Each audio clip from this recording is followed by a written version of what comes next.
What's happening, everybody? Welcome to the show. It is March 17th, 2026. This is the Jeff Gerstmann Show. It's a podcast about video games. And I'm your host for this week's edition of the show. My name is Jeff Gerstmann. Hello. You're joining me in the middle of a heat wave, which I was not necessarily expecting, but here we are. That's been a little troubling here. Working in the garage when it is 98 degrees outside. Not cool! I have a call in to the people that can install, cooling things, because I guess I need to get this taken care of sooner rather than later. I thought it would have another couple of months to fuck around and not do it. But here we are. And they're like, hey, man, they put me through to some answering service, and I started, and they don't tell you, they don't tell you that it's not really the people. Just the phone rings for a while, and then someone answers the phone, and you're like, hey, so you guys installed my other stuff. I'm looking to get another thing, and I'm looking to get another thing, and also I need some maintenance on the stuff that you did install, because, it's been, 6 months or whatever, so come look at it. And as I start getting into my routine about, hey, here's what I'm looking for, she goes, I'll just give me your phone number. I'm like, oh, yeah, okay, I didn't even get through to the company. Great. The company I bought my stuff from got bought by another company, so who knows how that's going to go. Probably bad. Probably bad. I feel like that's how that almost always goes. I mean, the company was not amazing to begin with, so I imagine on the other end of an acquisition it's going to be even shittier, but hey. Maybe it couldn't get any worse. I don't know. Who the fuck knows? I don't really have a good idea. But hey, we're here for the show. We're here for video games. Big day this morning. Another marathon patch has dropped. The final level, or the final level of the launch portion of Marathon's content is finally out today. They put in the patch notes like, hey, yeah, the cryo archive's in there. Good luck getting into it. And so I don't know if anyone has actually completed the steps that you need to complete to get into it, or what the deal is. They've been running an ARG for a while now with a website and different, you're finding terminals in game and then getting codes and putting them into a website and vice versa, and all of this other stuff happening. It's been pretty awesome. I've been watching that stuff from a distance because I haven't really had time to really follow an ARG at this point. But Bungie does ARGs relatively well, I suppose. So they've been doing a pretty fun thing, and it's like the terminals in game have interesting dialogue associated with it that kind of hints more at the world surrounding the game, which has been such an engaging part of Marathon. Is that world, is that lore, and the little bits and pieces of that stuff that they've managed to fit into a largely multiplayer game. It's really neat. It's really, really neat. The way that they're doing all of this stuff. It's working really well, I think. They made some changes, it looks like they nerfed a shotgun that has been cleaning up at close range. They have made some changes there, which is probably the right move, but boy, that shotgun was pretty good for fucking people up. That game is so fucking good, man. Holy shit. I really want to see what they're, because this piece of content that they've added sounds like it is more raid-like in size and scope or structure or something. And so I want to see what that thing ends up being. I've been playing the game with some people and trying that out, and it's such a different game. I've been playing most of the game solo, and so I've been playing with a couple of other folks, and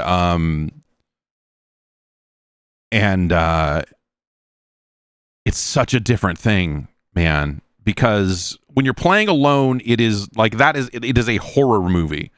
It is, you are fucking scared of everything. And they've balanced the game a little bit differently to where an individual robot is not as scary as maybe it was a few weeks ago. Also, as you level up and get better and acquire more upgrades, those things become a little less scary kind of inherently. But like playing solo is like, you know, it is largely terrifying because you're completely outnumbered, and you never know when a player is going to be around the corner, and so it is very much like, I'm going to sit here for about 45 seconds and listen to these footsteps and try to decipher if that is a person walking around upstairs or if those are two robots walking around upstairs. Or if they're, okay, I heard a door open. The robots can open doors, but they don't all the time. Is that going to be, With a team, you know, you're chatting, you're chilling, you're going from place to place, you're reviving each other as needed, but also, you know, you're fighting other teams. You're fighting other teams of 3. And so when shit pops off, it's fucking rough immediately. You know, like shit's going wild. You got, and you, the considerations around how to get in and out of those firefights are very different when you're with a team. Because then it's like, okay, I need to make sure that I stay up because I need to get over here and revive this person, and then we need to do this and back off. And, you know, like there's a lot more, you know, just situational shit going down. And, you know, like some of the games I had, you know, we were calling in supplies and then other players showed up, and I think we could have handled the players just fine, but then along with the supplies came like 5 fucking robots out of the sky, just boom, and it's like, oh, this is too much. Like, we're completely fucked. And really had some fucking rough times with the crew, with the handful of crews I have played with. I think I prefer solo, but the game is not balanced. The progression in Marathon, because they added solos like relatively late in development, right? When they did that first test, there was no solo stuff to speak of. They have since made it so if you choose to go in solo, you fight other solo players, and I think it's a tremendous experience. I think I prefer the game that way. However, when you play with a team, you get all the experience points that those team members are getting for finishing their contracts. And so the progression is much faster when you're playing with a team and you're getting things done. Playing solo, I hit a point where I had completed one faction's priority quests, and it just straight up says like, hey, we'll have more for you when you get to rank 10 with this faction. And I was like, oh, I'm rank 6. And if I had been playing with other players and they had been taking contracts all around from the different factions and all that other stuff, that probably never would have popped up, because I probably would have hit rank 10 a lot faster with that specific faction. And so I think there's a lot of balance stuff around that, you know, if they really want to make playing solos a truly viable thing, I think they need to consider that, because that's something that is probably slower than intended, I would say. But both I think are really well done, and you know, you start to see, it's interesting, man. They put together so many different ideas from so many different things along the way, and I think that's in some ways that's sort of inherent to the extraction shooter thing, right? Of like, okay, this is kind of our post battle royale spin on like, what if we had you doing things along the way or whatever, and so there is sort of a you see more of the kinship from that, but also like they kind of made a hero shooter, you know, like your characters have abilities and those abilities synergize with the other characters, and there are reasons, like make sure you have a healer with you, you know, like it is very much that kind of game. And I think that stuff is pretty fascinating, because, you know, like playing alone, I'm playing as like a class that I feel like, okay, this is the one for me. It's got the most mobility. I can get around the best here. I can do a fat knee slide and slide behind people and shoot them that way. Everyone else playing solo is playing as the character what can turn invisible. And yeah, I don't know. I think that makes a ton of sense. I've been dabbling in the assassin as well, and seeing when you turn invisible, going like, yeah, no, yeah, I see why a lot of people are picking this. But Thief can steal stuff out of people's pockets with a drone, and Destroyer has a big pop-up shield that, like, dude, I had a bunch of runs where, so there are materials you need to get in order to acquire things on the skill tree. You don't craft guns in this game. So, you know, the stuff you need to get in mission and extract is really for like buying points on the 6 different skill trees in the game. And so I needed to, like, I am trying to save up for, and I got it last night finally, there is a knife upgrade that makes your melee do more damage. And I'm like, okay, that's good, because as soon as that does more damage, then I can safely just knife the robots. It doesn't make any noise, and it doesn't waste any ammo. I can just one-shot most normal robots with the knife after I get this upgrade. And so I finally got it. But on my way there, I had like several failed runs where I was just going in trying to get those materials and get the fuck out. I had one run where I had completed my contract and I went all the way to the other end of the fucking marsh and picked up a bunch of fucking drone goop or whatever the fuck it is, and then was trying to get out and was like, okay, there are no extraction points available right now. I need to wait 4 minutes for more to pop up. And I kind of just hidden in an area that had two big doors that opened really slowly on either side of me. And I'm sitting in there going like, someone's going to fucking come in here and it's going to be fucking on. And I don't want to fucking do this. I just want to get out of here. I have all this shit. I need to get out of here. And someone fucking opened the door. I charged up my fucking arm cannon. And no, I did not. I hid over to the side and fucking they came in. It was a destroyer. I started shooting at him. He pops his fucking shield up, which, you can shoot at the shield and eventually knock it down. But I'm like, man, fuck this. So I charge up my fucking arm cannon, pop him with it. He goes flying away and I just closed the door. Just fucking said, fuck this. I'm not going to chase you. I just want to fucking get out. Closed the door, turned and ran the fuck away. I made it. I made it out with that shit. But man, like there's just a lot of fucking, there's a lot of intense shit that happens in that game, moment to moment. And I think they do a really great job, of making you feel like you're in control of it at all times. And I think some of this, the reason why I think this game works in ways that Arc Raiders doesn't do it for me, or I mean certainly fucking Tarkov or whatever, is I think that just like the shooting and movement and everything else feels so much fucking better. You could probably attribute some of that to the tick rate on the servers. They've got 60 hertz servers, and a lot of these other games are like in the 30s and 20s and a lot of that other shit, and that is probably a factor. But like I just there is a smoothness to the movement and the action and the feel of it that I think all of it comes together.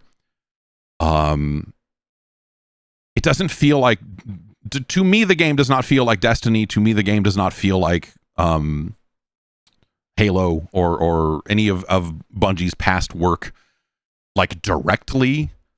It's more of a, hey, there's you are building upon the work that has been done in these previous games, but it's not floaty like Destiny was. Like it moves faster than something like a Halo. There are moments, there are abilities and guns and other things like that are very evocative of like, oh, this looks a lot like the Mida multi-tool. This looks like it operates like this. Like there are analogs.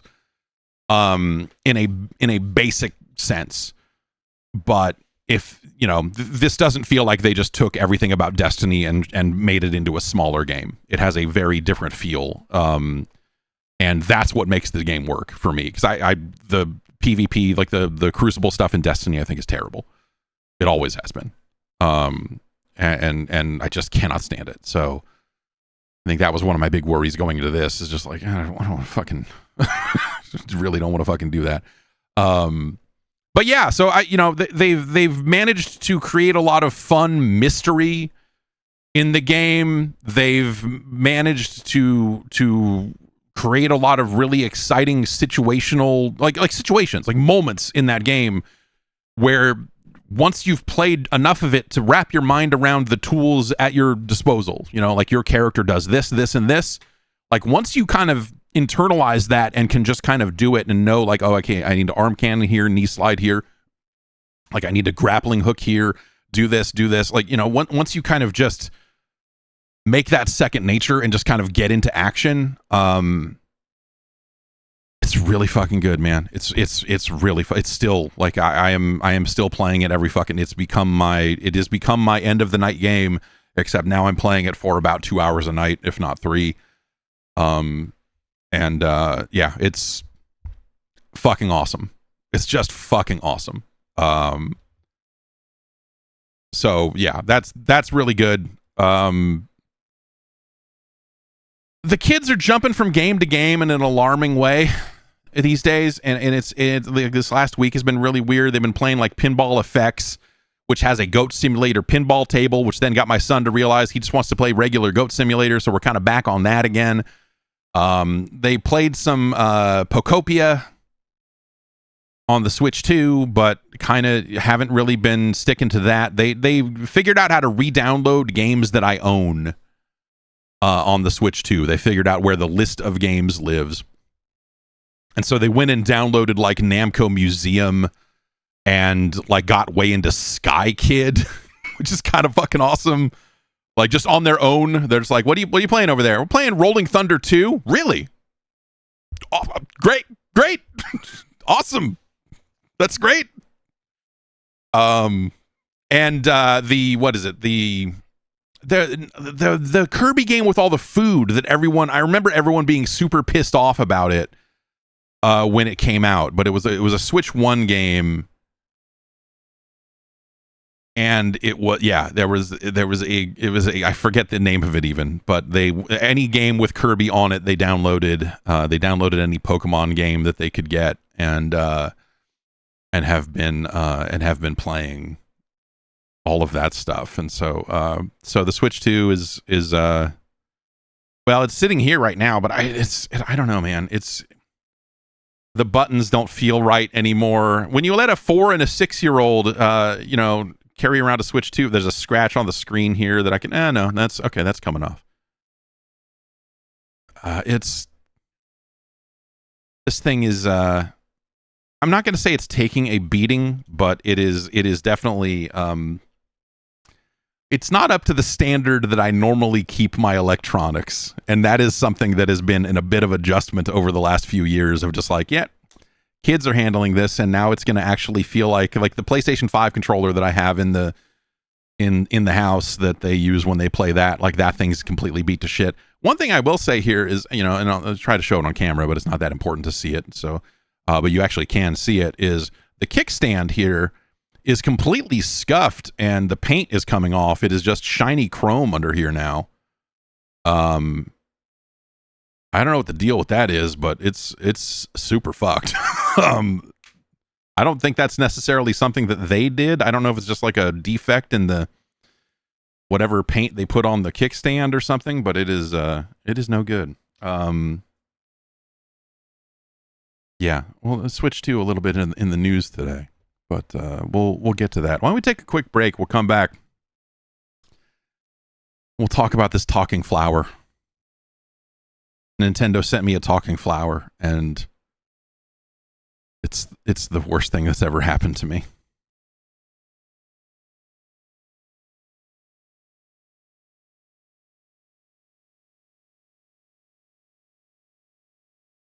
You're busy, I get it. We're all busy. But don't let that be an excuse that stands between you and well-prepared food. Factor is how you can stop letting a busy schedule be your excuse for all of this. They've got fully prepared meals prepared by dietitians, crafted by chefs, ready in 2 minutes. No planning, no cooking. They've got a great menu, tons of variety. They are rolling it around every week. Every week they've got something different. And they will send it right to you. It's all quality, functional ingredients, including lean proteins, colorful veggies, whole food ingredients, and healthy fats. They've got no refined sugars, no artificial sweeteners, no refined seed oils. Just meals that fit your goals and your schedule. Healthier eating, calorie management, more protein. And that's the thing you can choose. If you're looking for high protein, they've got that in an option. If you're looking to keep it calorie smart, they've got that. They've also got a Mediterranean diet. They've got GLP-1 support if you're doing that whole thing. They've got ready-to-eat salads. They even have a Muscle Pro collection that supports strength and recovery, which is, perfect if you're getting back into some kind of workout routine. It's always fresh, never frozen. It's ready in about 2 minutes, and there's no prep and no stress, so you can actually stick to your goals. Factor has a ton of great stuff. They even do breakfast. That's right. I'm a big breakfast fan. I'm a big fan of breakfast. I'm a breakfast kind of guy. And so this deal, if you are like me, is for you.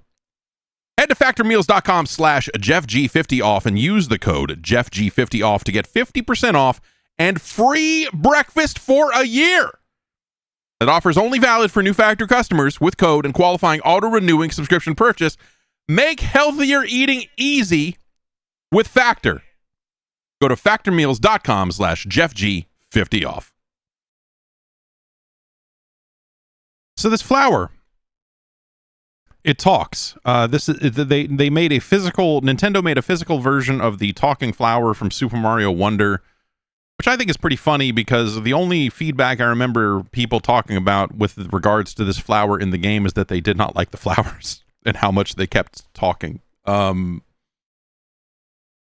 And so they made a physical talking flower, and they sent this. They said like, hey, we're the Mario Wonder Switch 2 thing is coming up soon. Do you want to do you want one of these?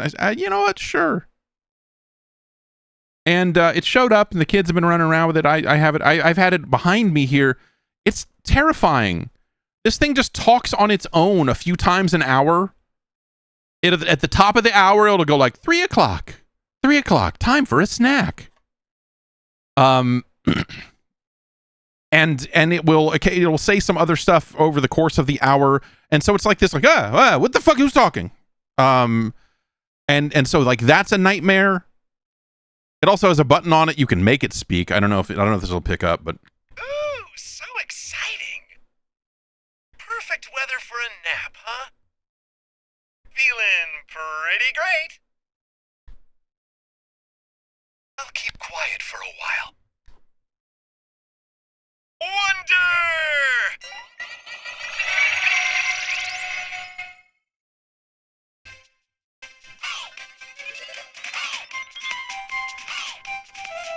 so yeah, it'll if you hold the button down, it'll play a little song.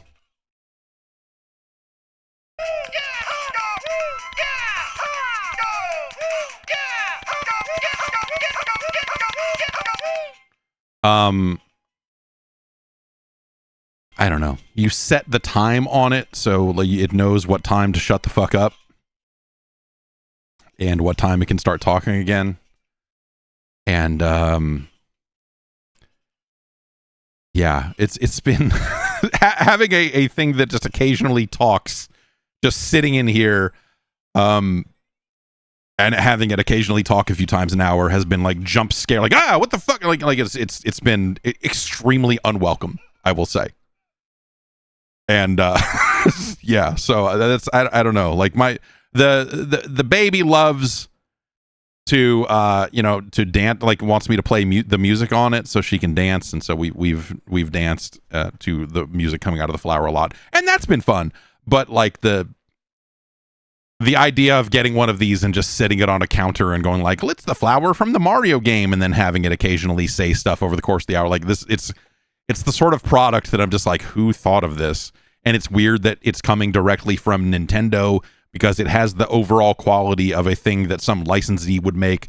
Like it just doesn't seem as well considered as you might, the Nintendo brand would warrant, is I guess my thought on that. But I don't, they sent one of those over and I was like, whatever, I'm not going to do anything with it, but like, okay. And then it turned out to be like this horrendous, terrifying thing that I'm like, okay, I actually am going to talk about this on the show because, geez. As far as games, I don't know. Like I played a little bit of Toxic Commando, which is John Carpenter's Toxic Commando, which I think is in the lead for the most obnoxious ad campaign I think I've seen on social media in a long time. They've been buying a lot of ads on TikTok where they've been paying people that have a general look like this, of like guy talking into microphone with headphones on, like kind of streamer man, but he's like super excited in that way that only like, paid correspondent streamer man can be. He's like, you need to drop everything you're doing to play some Toxic Commando. And it's just like, you suck. Like this, like a person who sucks is telling me about a video game. And in the most like fake excitable way possible. And I've been getting a ton of those. I don't know, maybe you're lucky, maybe you've not seen any of that. Toxic Commando is a Left 4 Dead kind of thing. I don't know, it's a co-op sort of deal. It is a little bit class based. There's but you're kind of making your way through a level, and there are zombies or monsters or whatever the hell they are.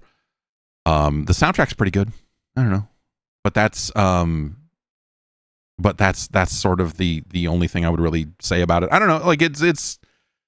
I have not played a ton of it because I did not find it super appealing. It seems like the sort of thing that if you are trying to, like, if you're looking for this very specific type of co-op game, this seems like an okay one of those, I guess I would say.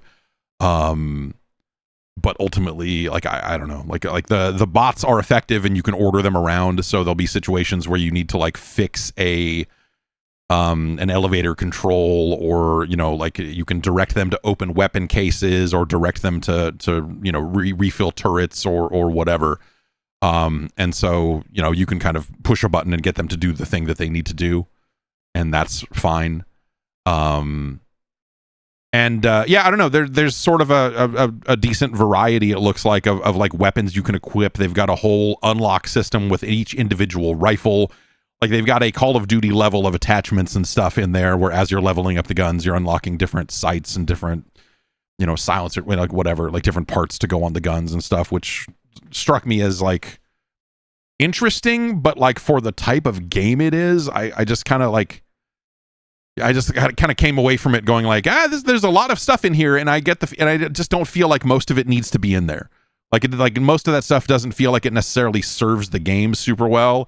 It does incentivize you to keep playing it, which I think some games like this, some games that kind of like go after this really kind of big co-op thing, I think have been, it's tricky sometimes to find ways to get people to play those games again, and so putting those sorts of hooks in there, I think, is generally fine. I don't know. I think it's got a decent look to it and all of that. I just kind of, I don't know. There's something about this sort of, a lot of these games that are downwind of Left 4 Dead, as the kind of co-op horde game.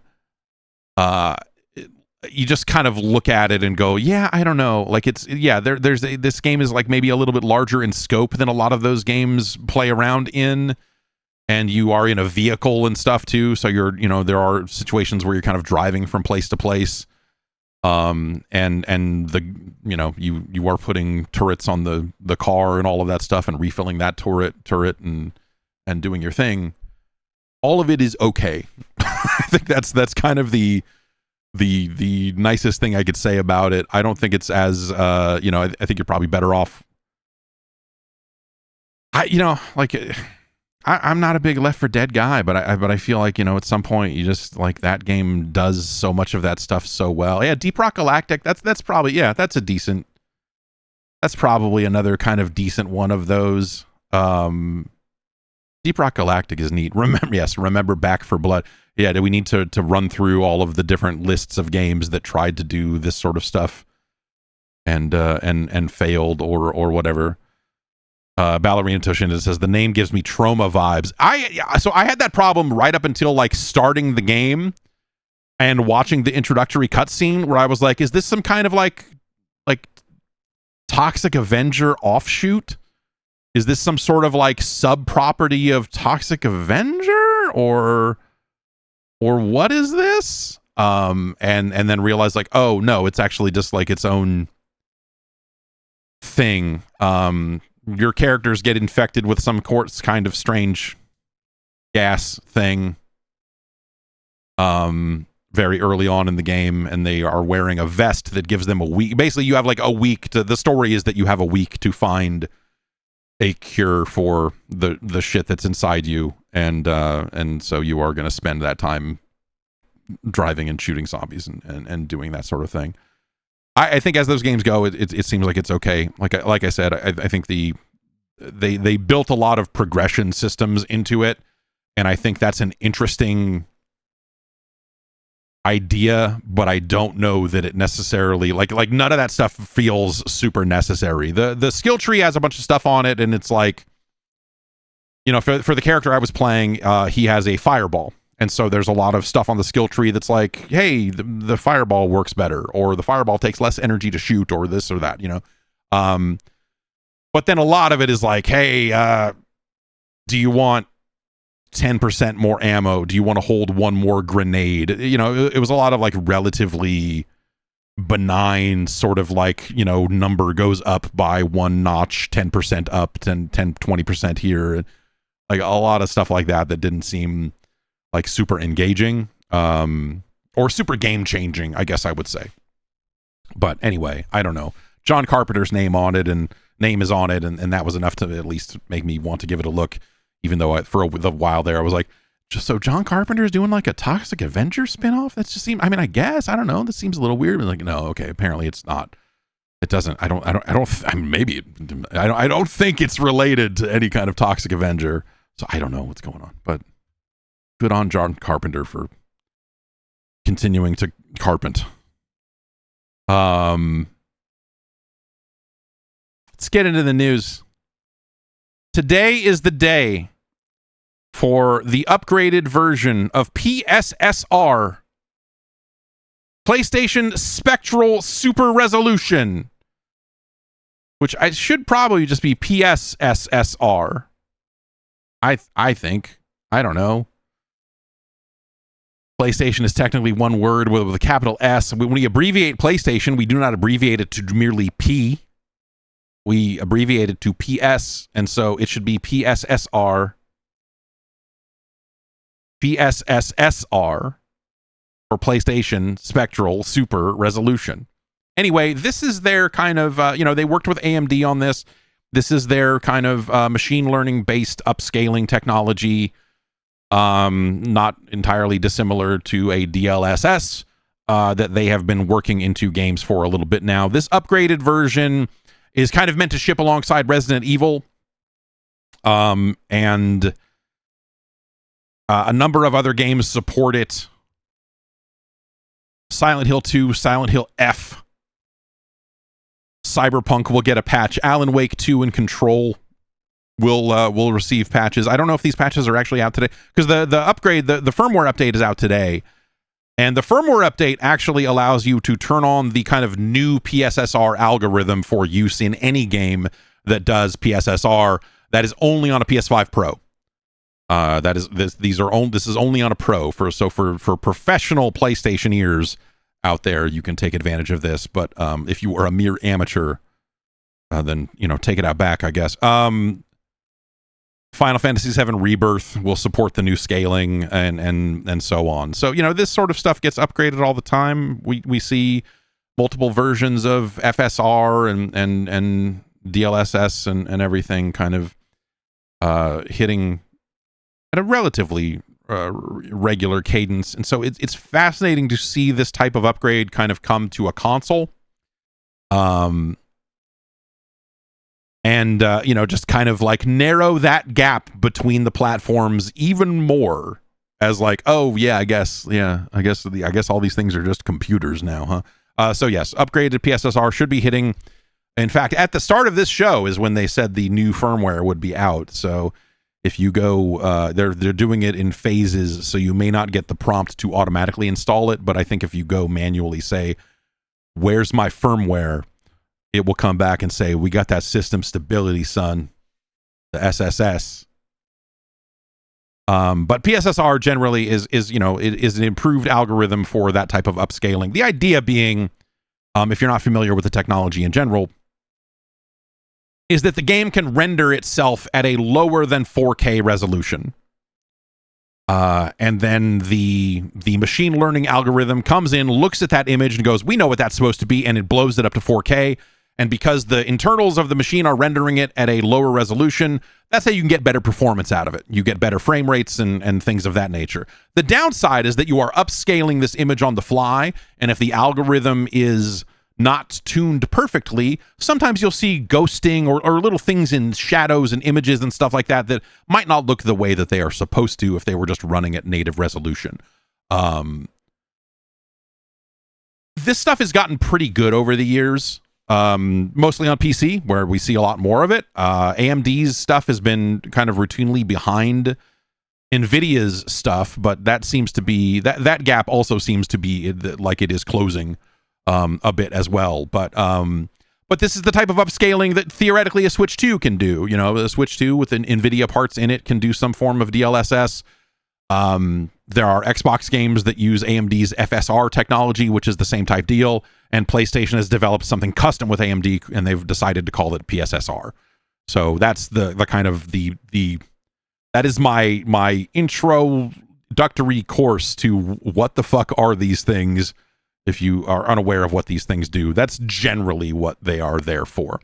And in a world where, you know, more and more games are using ray tracing and path tracing and all of this additional technology that can be detrimental to frame rates, DLSS can kind of be the thumb on the scale that gets you to a point where you can turn on more of those bells and whistles at a decent frame rate without sacrificing too much frame rate.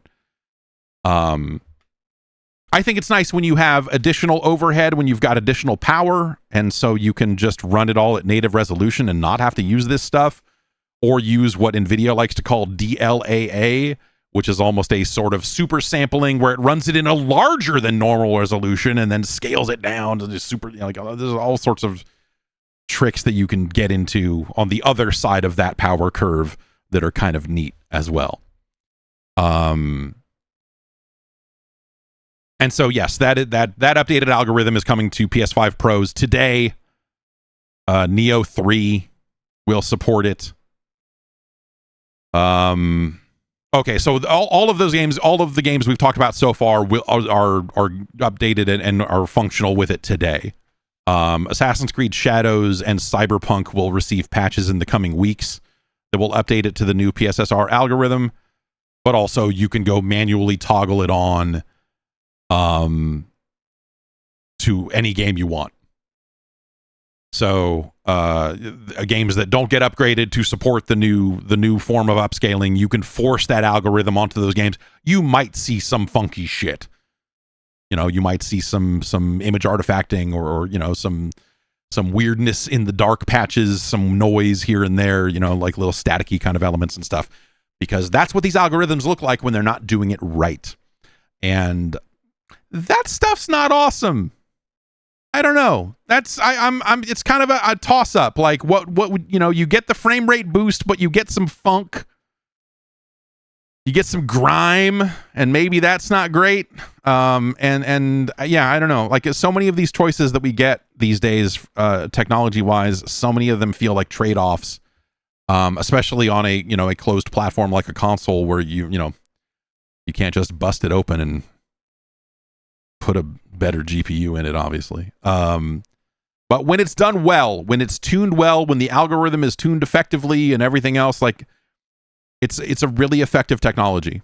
And it is what is driving graphics forward these days, for better or for worse.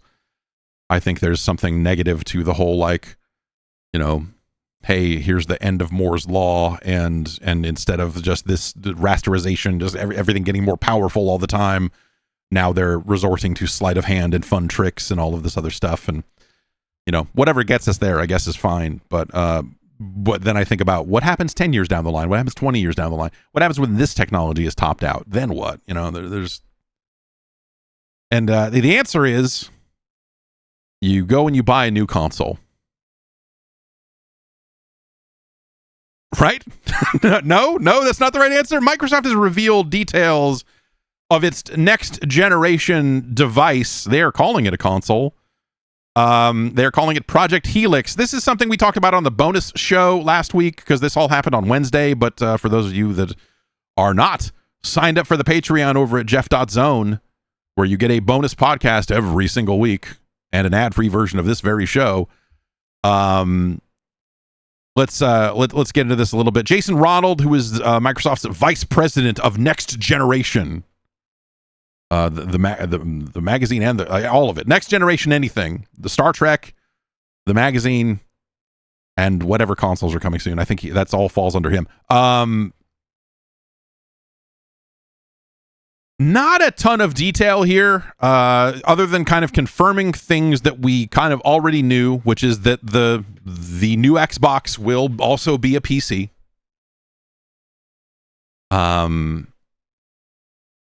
And some other details, like they are bringing Xbox mode to Windows 11 PCs starting in April. That sounds like that'll probably be on some Windows Insider builds or something first before it has a kind of grand rollout or whatever. But I don't know really what that means, if that's just the Xbox full screen experience as we've seen on the ROG Ally X, or if that is something kind of additional to that. They are also going to bring Copilot, your AI buddy that everyone loves. They're bringing that to consoles. That's very exciting. You can ask it questions like, I don't know how to craft TNT in Minecraft. How do I do that? And it will fucking flush the toilet 9 times and come back and say, like, you should get some sand and some gunpowder, you know, whatever it is. See, I don't know. Copilot could help me. Copilot, help me. Xbox, turn off.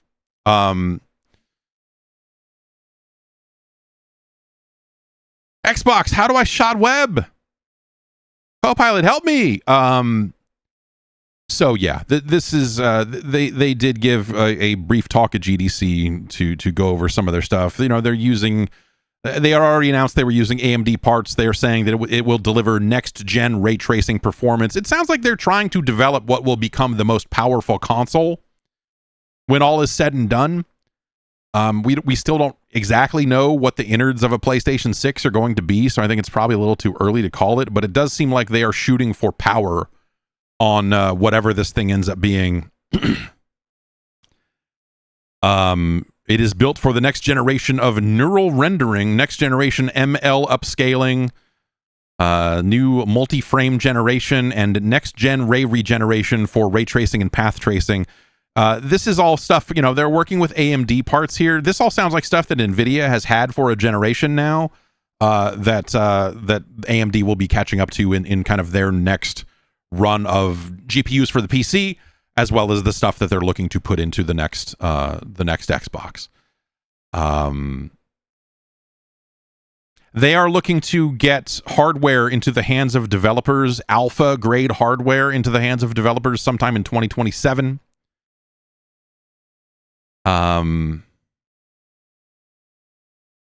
And there's a few little tidbits here. There's a quote here that videogameschronicle.com, your home for the news, that they pulled out.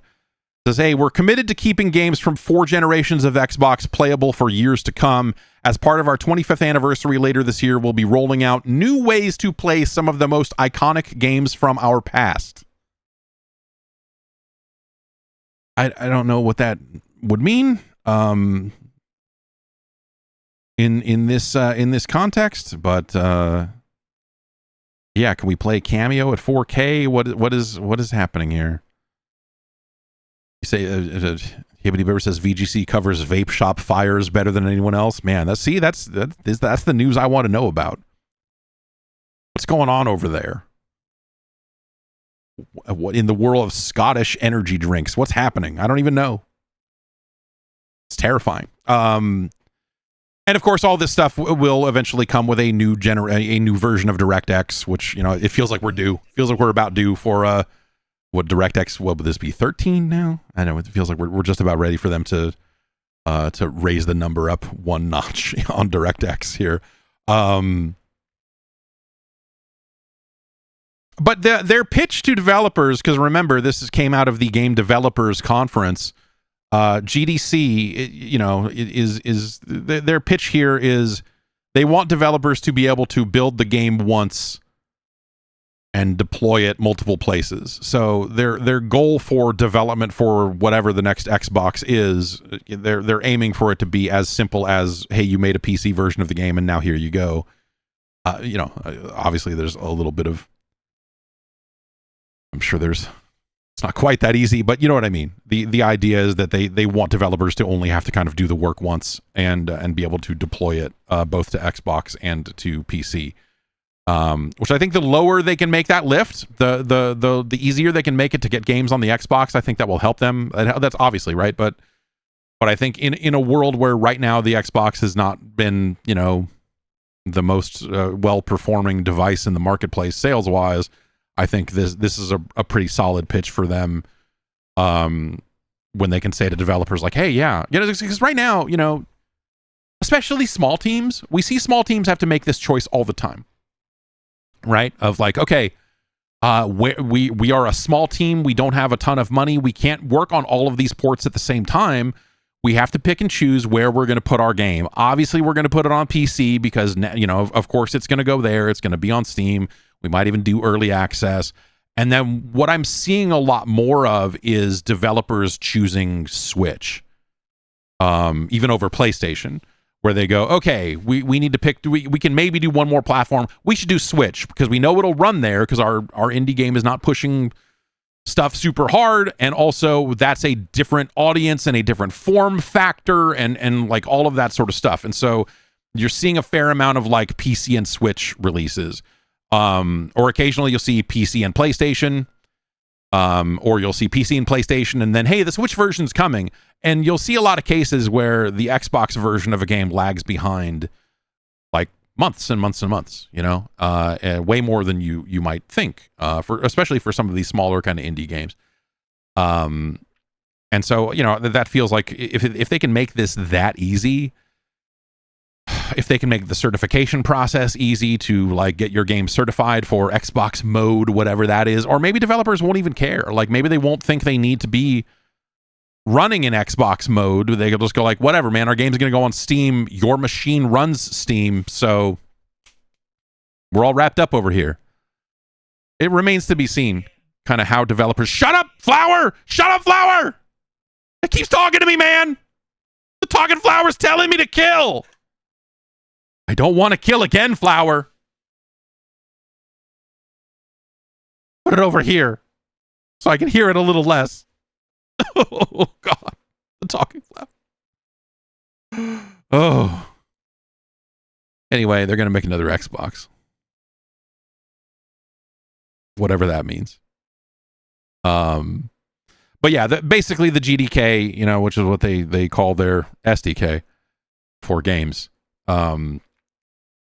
You know, unless you're doing a bunch of crazy custom weird stuff with your game, sounds like their ideal scenario is that you build once and you're able to put it on PC and you're able to put it on console and wherever else. So I think that's a pretty good place for them to be. If the tools get to that point where it is in fact that easy, I think that's a pretty good place for them to be. And that their hope is that will reduce development costs and prevent a unified approach to getting games out onto these platforms. And so I think that makes a lot of sense. But yeah, some of these quotes here, you know, because they are going to bring Xbox mode to Windows, and I don't know. I think the thing that remains to be seen, the thing I'm most curious about is on the backwards compatibility front. How does that stuff work? Are they going to have to sell, like will the device have a built-in drive, or will they sell an external drive for people who want to do backwards compatibility with discs? Will there be a pathway? This is actually the thing I'm interested in, is will there be a pathway to do backwards compatibility with Xbox games on just a regular ass PC? Or do I need to use an Xbox to do that sort of stuff? I'm kind of curious about that. And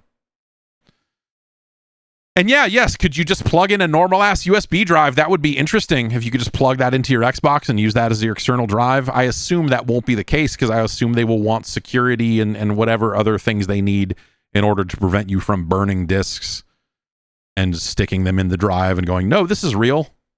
And now I can backwards compatibility play this game and this game and this game with all your bootleg drives and whatever else. But I don't know what they will. I wonder what they will end up doing on that front.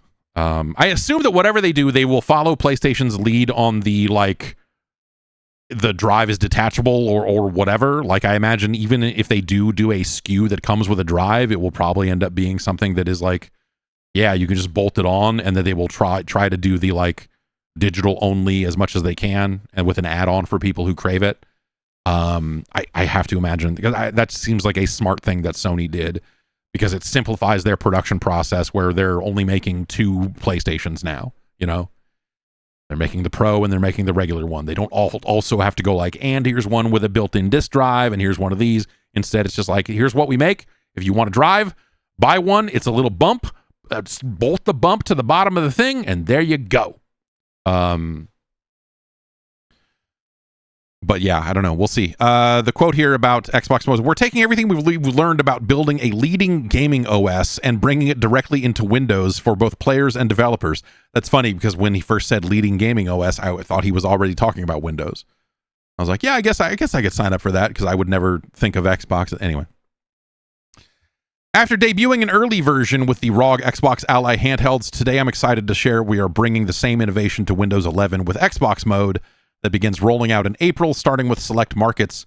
Xbox Mode lets players seamlessly switch between productivity and play with a familiar full screen and controller optimized Xbox experience while embracing the openness of Windows. That's cool. Let me tell you though, if this thing looks and operates similarly to how it works on the ROG, that's dumb. It sucks. Because you have games that don't exist in the Xbox store, and while you can definitely run Steam Big Picture mode and the Xbox app at the same time, they are both competing for control of the Xbox button on your controller. It is a funky experience where you're still alt tabbing between things or bringing up if you hold down the controller, the Xbox button, it brings up the alt tab style interface, and you can use that to kind of swap between the things you need to swap between. But it ain't smooth the way you want it.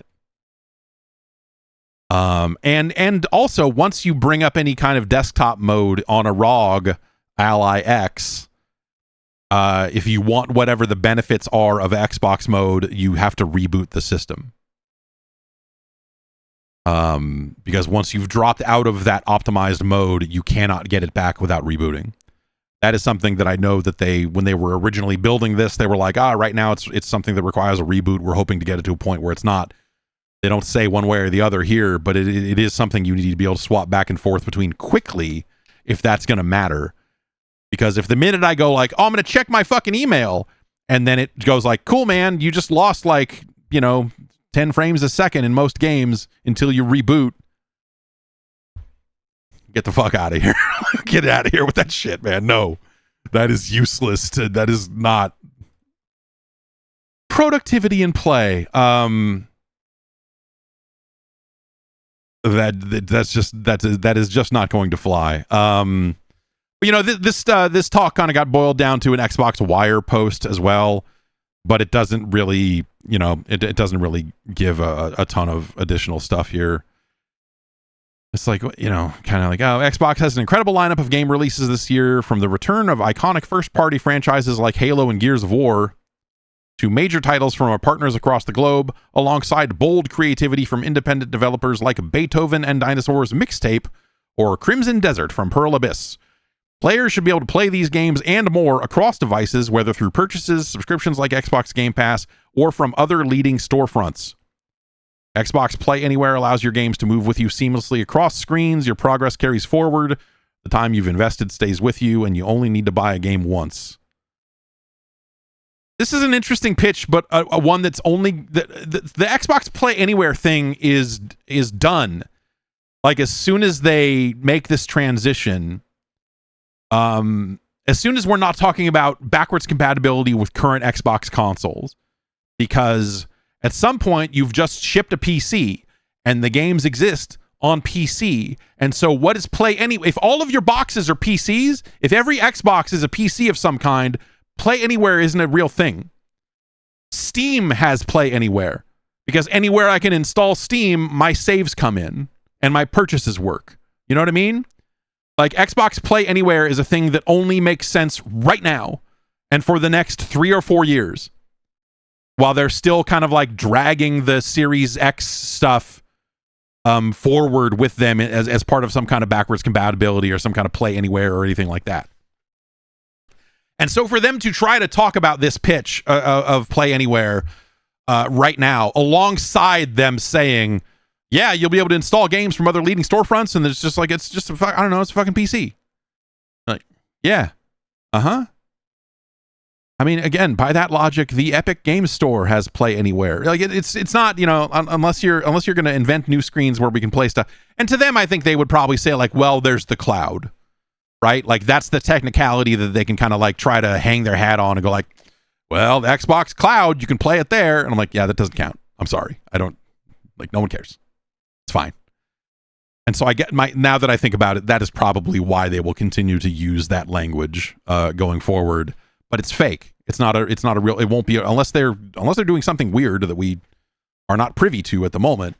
Like Xbox Play Anywhere is a thing with a very limited lifespan. Because the minute they're just selling PC games, they're just PC games.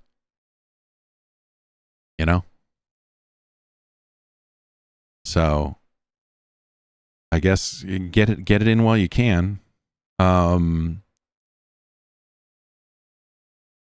Starfield is coming to PlayStation 5. Surprise! I don't know. Yeah, this will be out on April 7th. They're going to charge $50 for a regular edition, $64.99 for a deluxe edition, and $99.99 for a premium edition. No, I'm sorry. No, wait. No, okay. So I'm reading again. VGC has a report on this. I guess initially they had these games listed as $70 and $100, but they have been cut to where it'll be $50 for the standard, $65 for the deluxe. And the Xbox and PC versions have had a price cut to match those versions of the game now. This is shipping alongside their DLC, which is called Terran Armada. If you already own Starfield, you can buy that for $10. They're also integrating something called Free Lanes, which they are saying... Basically what they're saying is, remember how people were mad that you couldn't just fly the ship? Well, now you can fly the ship. And so they put out a trailer with that, and they're saying like, oh, and there'll be points of interest that pop up as you're flying the ship, and you can talk to your crew while you're flying because you're on autopilot, and you're, because the game initially was just like you would automatically fast travel to a star system, and you would go where you needed to go, and you didn't really fly around open space. Now you'll be able to fly open space and travel from planet to planet. I guess, the game isn't out on PlayStation, and I'm sure that there are probably millions of players who have not played Starfield who still might. Nothing they're saying, as someone who played and finished Starfield, I don't know that there's anything at all that they could announce and bring to this game that would make me want to play more Starfield. Fixing the things that were not great about Starfield this many years, multiple years now, right? How long has it been? It's like a year and a half. The very idea, like I am not gonna go play more Starfield. Like nothing about this is like, I've got to get back in there. It sounds like the things I didn't like, because on top of that, I know how that story ends. Most of my problems with Starfield do not have anything to do with you not being able to explore the space. It doesn't have, I'm not over here going like, if only I could have like wasted more time in that universe just flying around doing jack shit. The story of that game, where it goes with you as the Starborn or whatever the fuck it is, the way it ends, the way they integrate New Game Plus. Like, there's a lot of stuff there that I'm just like, fuck this, man. Like, that game was a bummer. That game was a great first 5 to 10 hours where you're like, yes, this is actually, I want to build a ship. I want to do this. And then as you start to play more of it and realize how shallow so many of those systems actually are and how dumb the story is in that game, no patch will fix that. Period. So personally, that said, this sounds like it is a better game than Starfield was when it initially came out, I guess.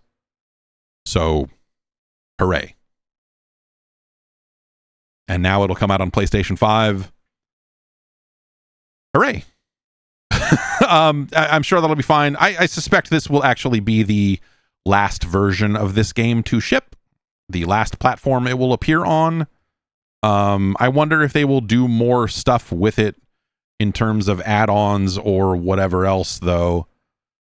I could see them doing some more content or whatever. But as far as current generation devices, I do not think we will see any more versions of Starfield in the foreseeable future. Speaking of Starfield was one of a handful of games used to demonstrate some new technology from Nvidia that they have decided to call DLSS 5.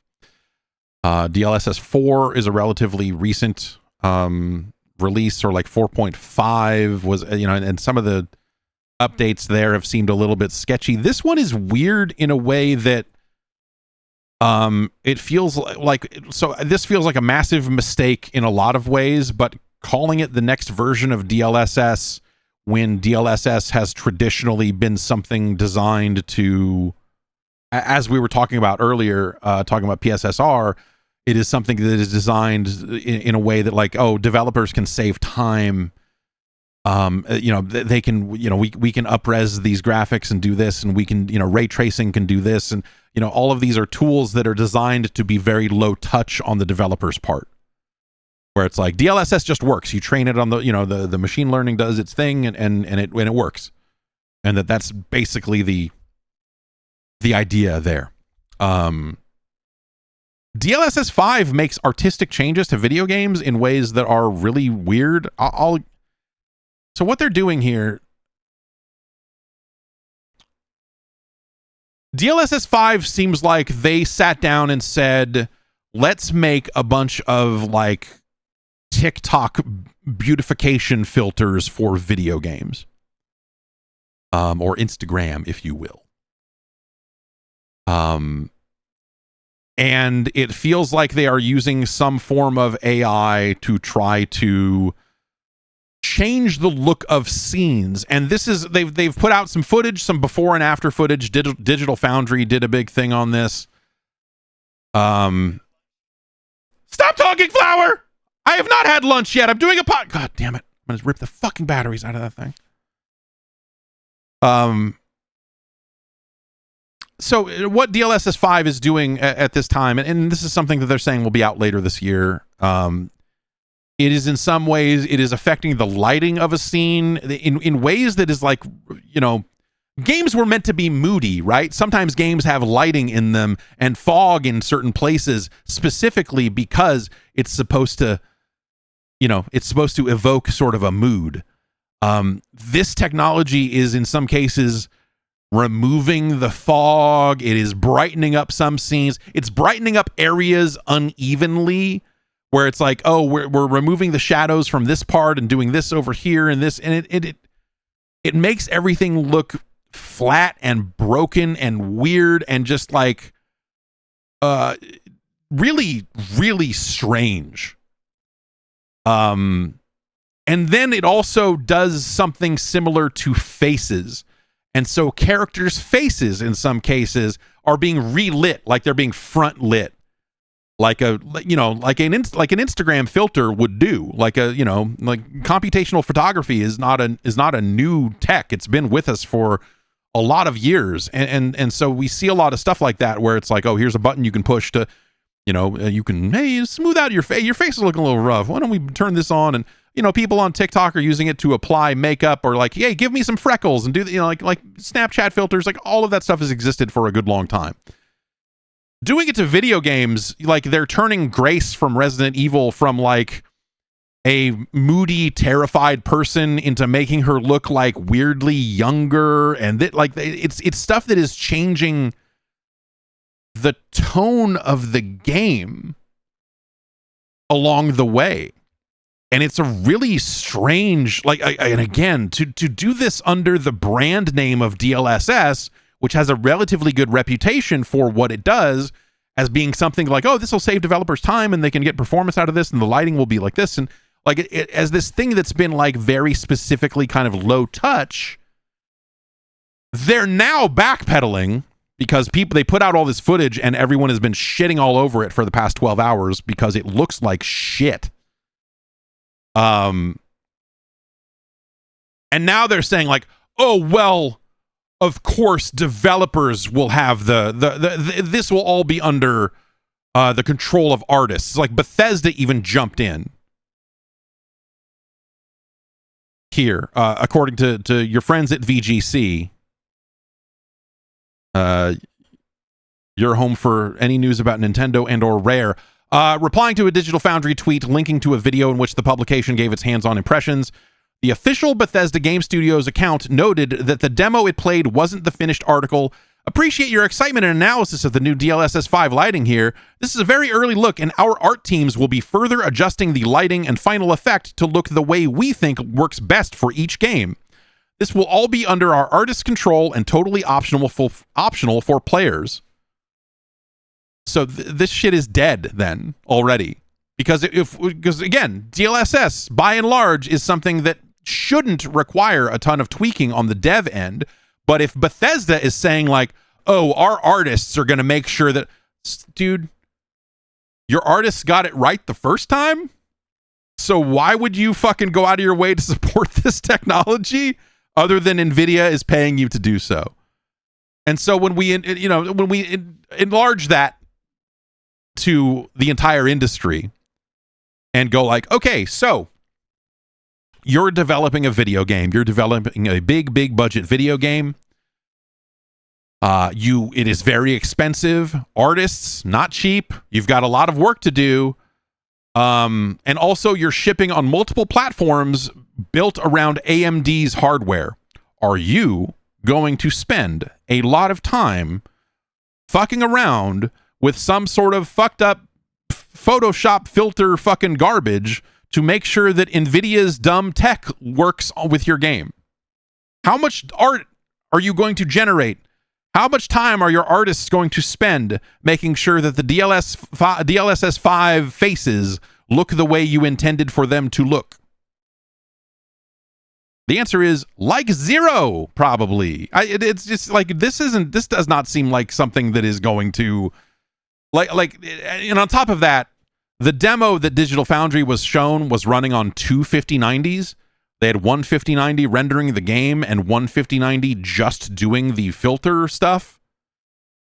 And you're telling me that it's May. No, it's May. It's March now. You're going to ship this by the end of the year. By the end of the year, you're going to find a way to get this running and performant on a single 5090. Okay. I will believe it when I see it. But at the end of the day, this just seems dumb. If they had done this technology and named it anything else, I think that it would have been received slightly better. But what they're showing looks bad. And if you have to send an art team in to make it look good, then this feature is a failure. The best that Nvidia can be doing is creating tools that are relatively automatic, the way that a DLSS 4.5 can be. Like, okay, here's the model we can use to up-res this game, and you can get more frames out of it. Now you can turn on path tracing, which is another thing that is relatively, if you have to send an art team through the game and make sure that all of the lighting looks good specifically for this technology, like, you're just not going to get that out of studios. Studios do not have the fucking time for that shit. They do not have the resources for that shit. And so the only way something like this, I think, survives or gets used to any great degree is if Nvidia subsidizes it. And that's you see video card logos at the start of games. We've seen that for years. Like, certain developers have been paid co-marketing deals or whatever to take advantage of the latest technology, right? And so that's not that process exists, like, people have done that. And so maybe Nvidia goes in and says, hey, we want to pay these games to do this. We want to pay these developers to go back and add this support. But like, that doesn't seem like Nothing about this seems like a game changer. Nothing about this seems like it sways someone into buying an Nvidia card over an AMD card. Like the technology itself looks fucking bad, and it's not just lighting. Like it is doing things to these faces that is like unnatural. The same way an out of control fucking Snapchat filter can make you look like a totally different person. Like that's kind of what Grace looks like in the before and after for Resident Evil. And you're just like, what are we doing? What are you fucking doing? Like, why are you wasting your time on this fucking bullshit? Like, who is out there looking for the, like, what does this do for anyone? It doesn't seem like something that saves developers time. It doesn't seem like something that makes games look better. And if developers have to tune the shit out of it in order to make it look better, then what the fuck are you doing? So yeah, I don't know. Like it's on some level, this is like a series of fucking unforced errors where they shouldn't have called it DLSS 5. They should have had a demo for this that didn't look like dog shit. If Bethesda's out there saying, oh, this is not the final version, our artists will continue to work on it to make sure it looks good. Like if that's what a studio is saying, if a studio is doing damage control for a GPU manufacturer's fucked up rollout, this whole thing's already fucked. Like shut it down. Like just fucking walk away. Because this doesn't seem like something that serves anyone. So yeah, I don't know, man. Like who benefits here? It looks like shit. If developers have to spend more time on it to make it not look like shit, that's bad on them too. Like this is bad for everybody. No one wins there. I don't get it, man. I don't understand how anyone could look at that footage and go, yeah, this is looking cool. Like it looks like fucking shit. Is it fascinating that they can do this? Sure, I guess. I don't know. But like, dude, what the fuck are you doing? Firmware update news. System stability has been increased over on the Switch 2. In addition to enhanced stability, a new mode exists on the Switch 2 for backwards compatibility where you can make Switch 1 games run on a Switch 2 as if they were running on a television. If you didn't know, the Switch, and the Switch 2, I believe, is exactly the same way. The Switch runs games a little bit differently depending on whether you are docked or undocked. And so if you're docked, it can, it knows that it's not running on battery power, and so it can run at higher clock speeds, and so it can push a better image out to your television than it pushes to the screen. This is normally not a big deal because the resolution of the screen is lower than the resolution of your television anyway. So kind of whatever. But the Switch 2 has a higher resolution screen than the Switch 1. And so now you can opt to run those Switch 1 games on the Switch 2 with whatever bells and whistles would only normally be enabled if it was docked, which is a neat thing. You might run into, I don't know if that's going to be a significant battery drain, running Switch 1 games at a higher clock speed or whatever ends up doing, but like, but I think that is a awesome option to have. Some people I see some people in the chat saying that like you can immediately, like, it's night and day with just like the way text looks on the screen and stuff. Like resolution can do a lot, right? So running those games at a higher resolution and getting a little bit more performance out of them than you would get otherwise is neat. And that's a cool thing you can do on a Switch 2 if you're out there doing backwards compatible stuff on said device, which the vast majority of games my kids are playing are Switch 1 games on the Switch 2. And so I guess I'll update the firmware and turn that on for them. And we'll see if the battery drains out immediately. I don't know. Remember the Subnautica lawsuit? Remember Crafton fired 2 people from the Subnautica dev team, the head of Unknown Worlds Entertainment, Ted Gill, and another individual whose name is kind of fallen off of some of this stuff, but it was 2 of them that kind of got Oh, sorry. It was more. It was Charlie Cleveland and Max McGuire. Max McGuire was the name I was thinking of. Anyway, the leadership of the studio got the axe, and there was immediately a flurry of like very crazy press releases, pointing fingers, and like Crafton was saying like, oh, so and so, I forget who it was. It was if it was Max McGuire, if it was Charlie Cleveland, but like one of them was off making a movie. One of them goes like, they were basically saying like, these people aren't even working on the game. So and so is off making a movie. This person's not completing his duties, and so we're fired. Turns out that they went and it turns out that there was a clause in the contract, this was said at the time when the countersuit got filed, that these three stood to earn a lot of money when Subnautica came out, when Subnautica 2 came out in early access and earned a certain amount of money on Steam. They would be owed something like $250 million. And so what did Crafton do? From the sounds of this lawsuit, it sounds like what Crafton did is they went to ChatGPT and said, how do we get out of this?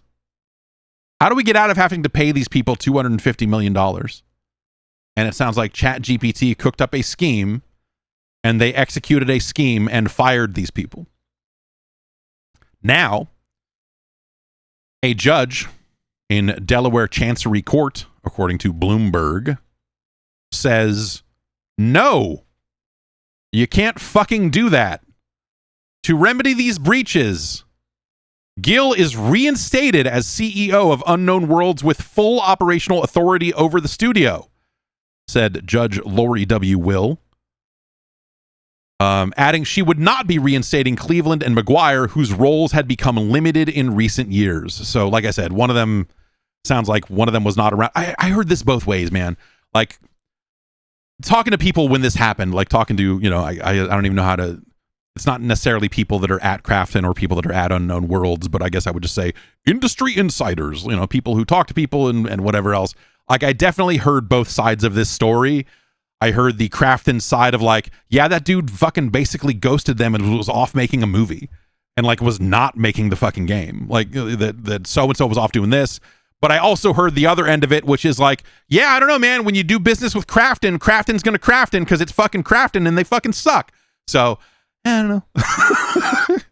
There are two sides to every story, ultimately. But the judge has found in favor of the CEO, putting him back in the seat and basically saying, hey, Crafton, you need to rehire this person and give them full authority as to when the game releases. And fuck you, basically, which is like a lot to tell a company that they have to hire a guy back and give him control over stuff. It's kind of wild. And we'll see if those other two get rehired. I mean, now that this guy's CEO again, maybe he'll be like, hey, I don't know, you guys should come back in and finish this game. But it's in the wake of this, I think some other folks did leave. Like there was some turmoil around all of this, and so I don't know if this has impacted the game. I'm sure it has impacted the game one way or the other, right? But Crafton's spokesperson gave a statement to Bloomberg saying, while we respectfully disagree with today's ruling, we are evaluating our options as we determine our path forward. And the spokesperson added that the company plans to release Subnautica 2 as soon as possible. So this has also extended that earn-out period. So there was like a date where it was like, okay, if Subnautica 2 ships by this date and does these numbers, you'll get this money. And so that date has been extended. The judge has extended the earn-out period to September 15th of this year with an option to extend it further to March 15th of next year. And all of this stems from, the firings which happened last July. I guess that was a while ago here. So yeah, I don't know. That's a completely wild story. I can't think of too many situations where, like a wrongful termination happens, right? Sometimes there's like, oh, you fired them without cause, and then you have to pay them X amount of money, and you have to do this. I can't think of another situation, at least in games, which is maybe the only place I would have heard about it, where someone was basically unfired by a judge. The judge also said, Unknown Worlds is being run by a part-time CEO who manages another studio and had never played Subnautica before his appointment. Key staff members have quit, and the early access release of Subnautica 2 has been put in jeopardy. So yeah, with they brought in Steve Papoutsis. I'm probably pronouncing that incorrectly. I always am. Who was running Striking Distance, which Crafton also owned Striking Distance, and they put him in charge of Unknown Worlds. And so this theoretically undoes that move as well. Crazy. Only in the video game industry. I say that, but I'm sure that's not true. Let's take one more ad break. We'll come back. We'll get into more. You know what? Just yesterday, I got the email. Rocket Money saved me another $232 on a bill that I, maybe would have canceled and maybe would have gone through the phone tree and all the other stuff. And then they went, and been talked into a lower rate. Rocket Money did it for me. It's awesome. All I did was sit here and say, yes, go and make it happen. And they did. It's fantastic. Rocket Money is a personal finance app that helps find and cancel your unwanted subscriptions, monitors your spending, and helps lower your bills so that you can grow your savings. Rocket Money tracks all of your subscriptions and lets you know, hey, here's the recurring costs that are hitting your accounts every month. Here's a thing that's happening over here. Hey, do you still use this? Maybe you want to cancel it. Rocket Money can help you cancel a subscription. Or if they look at your bills and say, hey, we think we can get you a break on this. We think this is a little too much money for your phone bill or your satellite radio bill or whatever. They will go off and handle that for you. They will take care of the negotiation and come back and say, hey, here's how much money we've saved you on those bills. It's awesome. They'll take your transactions and categorize them across different categories. So if you want to get a better insight into just like, hey, are we spending too much money shopping? Is it food delivery? Like, what's the, is it school stuff? What's actually happening? Where is this money going? It's nice to just have rough categories. And if you want to dig in deeper, it's all right there. It'll consolidate your checking accounts, your savings accounts, your loans, investments, credit cards, all to a single dashboard that is handy and easy to read. So let Rocket Money help you reach your financial goals faster. Join today at rocketmoney.com/JeffG. That's rocketmoney.com/JeffG. Again, rocketmoney.com/JeffG.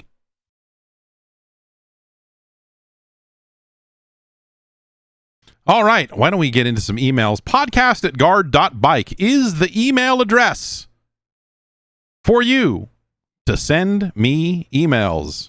Let's look at some of these and see what came in over the last week or so. Michael from Houston writes in and says, the whole EA acquisition controversy got me thinking about the Madden franchise and the NFL's license agreement in general. Various triggers likely exist that would allow the NFL to opt out of this. EA being acquired by someone the NFL felt posed a threat to their own value would seem to be a logical example. If that happened, the NFL would obviously need to find a more suitable studio. How crazy would it be if the end result was the revival of the NFL 2K franchise? I think you're giving the NFL a lot of credit here by assuming that they would not be okay with that. And I don't think the NFL as an organization is necessarily like opposed to that type of Saudi investment or what have you. So I don't, unless there was a very dramatic, because they did with golf, right? If the Saudis said, oh, we're going to start our own football league, and we're going to compete with them directly or whatever, then maybe you could see something like that happening. But no, that's the NFL is not. If anything, the NFL is like, yeah, but you can invest in us while you're at it. We could use some money. Or we would love to have some. Well, yes, we'll play a few games a year, and we could be the opening act for the comedy festival, or we could go on after the wrestling or golf or whatever. Speaking of the Saudis, the Crown Prince, the guy, he bought another 5% of Capcom. So I think that now the Saudis own 10% of Capcom in all. There's 5% through some investment fund, and now he has moved directly into another 5%. So yeah. Let's see here. Ian writes in, says, I started playing Indiana Jones and the Great Circle.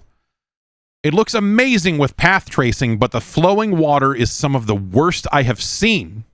What game has the best water? It's Wetrix, baby. No, it's Wave Race. I mean, it's Wave Race has the best water. Wave Race still has the best water. Sea of Thieves has very good water. Wetrix has fantastic water. Wave Race 64 has fantastic water. Some folks in the chat are suggesting Just Cause 3, Crisis 1. Okay. Yeah, Sea of Thieves, Hydro Thunder. Hydro Thunder's like, Hydro Thunder's okay. The water in Hydro Thunder is fine. Yeah.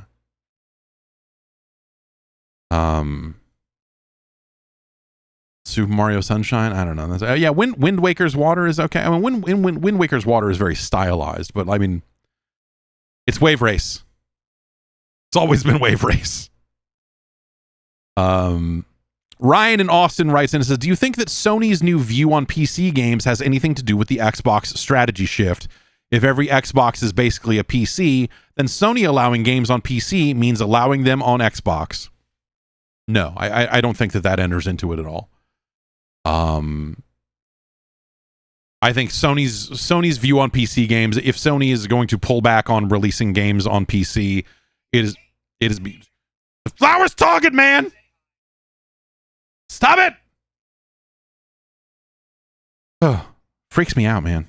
Every time when the flower speaks. I think that this has more to do with Sony is releasing a new console and they want to focus on that, and so they want more of their efforts focused on PlayStation 6 games, kind of an all hands on deck sort of deal.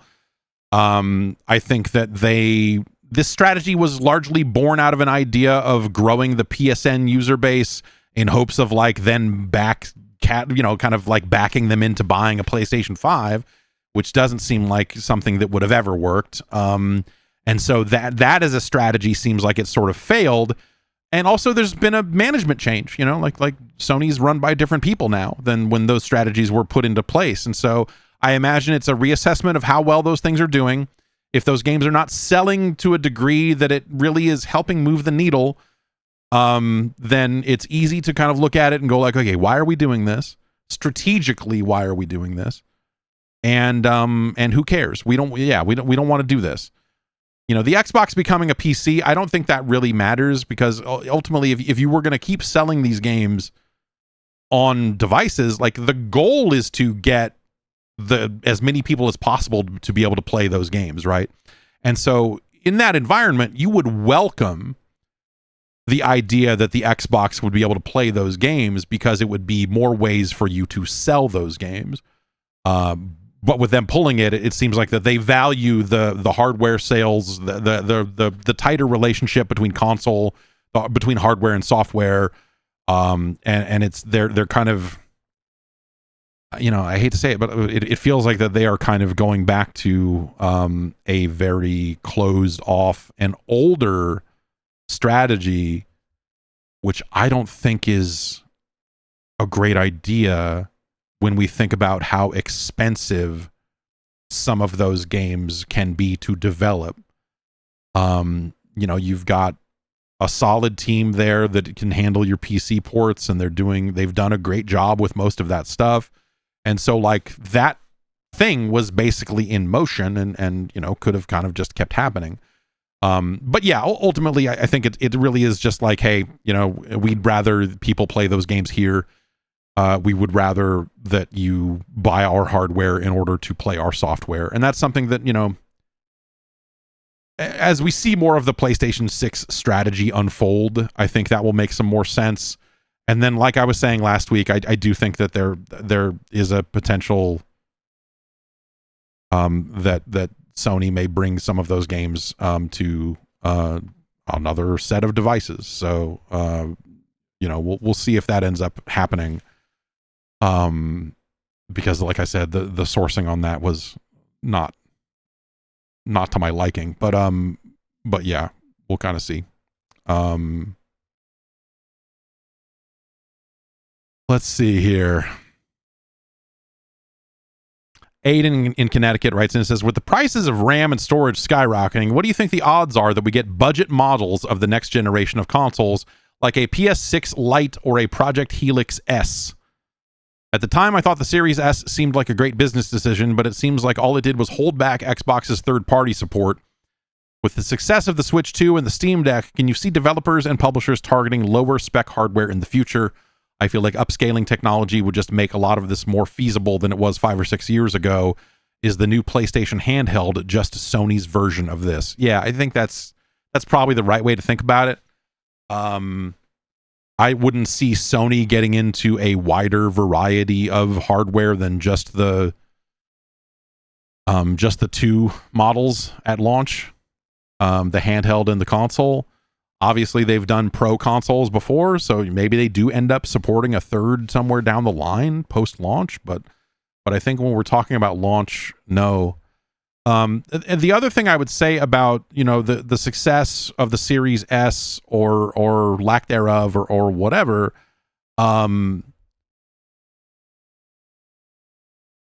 with Xbox transitioning to a model where what they're making is a PC and they want you to use their dev tools to ship on both PC and console, the specs discussion is kind of pointless at this point, because ultimately, once you're supporting PC, you're supporting such a wide range of hardware.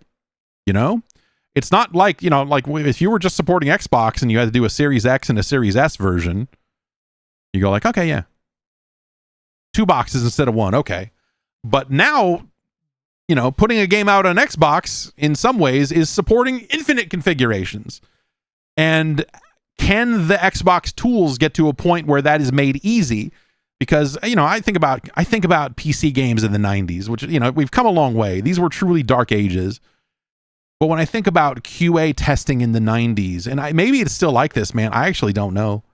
But there's fewer different parts in a PC than there used to be, because you used to have to, like, someone I worked with worked in QA at Lucas in the 90s, and so, you know, they were testing, I don't know, Day of the Tentacle or whatever, like stuff of that era, and they just had a room full of sound cards. They just had a room with a bunch of baskets full of sound cards, and they had to put different sound cards in machines and test them with all of the different configurations of sound cards and IRQ settings and this and that, and like all of the different stuff you'd have to do in order to make sure a game ran well on, quote, PC. Nowadays, few people have sound cards, and, you know, drivers are a lot better than they were then. And, you know, there's a lot of stuff there that has gotten a lot easier when it comes to supporting, quote unquote, the PC. But yeah, that's something I think about when we talk about supporting PC in a wider sense with like a console style. Like, that starts to get a little weird. Sagacious Snake in the chat says, do current Xboxes have to do shader pre-compilation? That's going to be a wild thing for new Xbox people to possibly experience, if not. So one of the other things they're pushing that is actually kind of cool technology-wise is that Xbox has been doing, and this is something they do occasionally on the ROG now, the Ally X, but it is something they want to push to wider range of configurations, is advanced shader delivery. Is it ASD, advanced shader delivery? Is that they want to be able to pre-compile all of those shaders for as many different configurations as they are aware of, so that you download them instead of compile them. And so when it comes to locked hardware like an Xbox, especially for an Xbox, they will almost certainly pre-compile those shaders and deliver them to you that way. Steam can do this. The Steam Deck does this. And so they will pre-compile shaders for a Steam Deck and just deliver them to you that way, which is cool. This is something that I think is a great idea that needs to be expanded upon as widely as they can possibly do it. That said, while this database of shaders may exist and they'll be able to ship them to you and handle all of that stuff through downloads instead of compiling, there's also, you know, like Marathon got patched this morning. 10 a.m. They did pre-announce that patch, but at the same time, if you are one of the first people to play that patch on that hardware, will it have to compile because they don't exist in the cloud yet? Because Microsoft has not had time to compile them for all of the different types of hardware out there. There could be a scenario where the cache hasn't been generated, and a driver update has occurred, or a game has been patched or whatever, and just the shaders are not ready yet. So it is very possible that there could be some scenarios where, yes, people that are buying an Xbox console, quote unquote, will see a shader compilation stage. But generally, we don't see this today. I mean, the PlayStation and the Xbox, like, because they are what they are, they just download the shaders, as part of the patch. So maybe that just ends up happening the same way as it always has, and we don't have to think about it if you're on that specific type of hardware. But yeah, I don't really know. I don't really know. They have, but what I'm saying is they have options for that, to kind of sidestep that concept, and we'll see how well that stuff works, because so far it's been very tentative. Even Steam's stuff on the Steam Deck has not been extremely widespread. I've seen it download shaders, but I've seen it compile shaders. Like, I've seen a bit of both. On the ROG, I've seen the same deal. I've seen it compile more often than it has been able to download the shaders. So now that I think about that, that's probably because most of my games that I play on there are from Steam and not from the Xbox store. And only the Xbox store would be able to download shaders. And so maybe that's the whole thing. Anyway, point being, it's a good idea. It needs to be developed further, as far out as it can be. And as many games and configurations should take advantage of it as possible, because it's a good idea. A very good idea.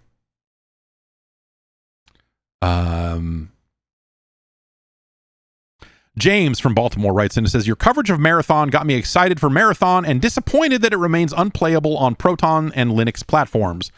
I ditched Windows for Linux in 2024 and never looked back, and I'm excited for others to have an easier time playing PC games away from Windows. As Linux support, even in multiplayer games with anti-cheat, like Arc Raiders, is gradually becoming less a technical challenge and more a policy decision, what can the Linux gaming community do to best move the needle for developers making that decision? Grow. It's a numbers game. Like, there's a tipping point on the number of players that want to play your game that can't. If you are sitting there making Marathon and you're like, fuck, we want more players, and you realize, like, oh, there's, X number of players that are on Linux, we would some of them would buy this game if they could. We should do that. Like, it needs to just be a bigger number of people than it is today. And that's across the whole ecosystem. I don't mean that's not necessarily just like Linux on the desktop or Steam Decks or whatever. Like, all of it contributes. EA had a job listing. I think they still do.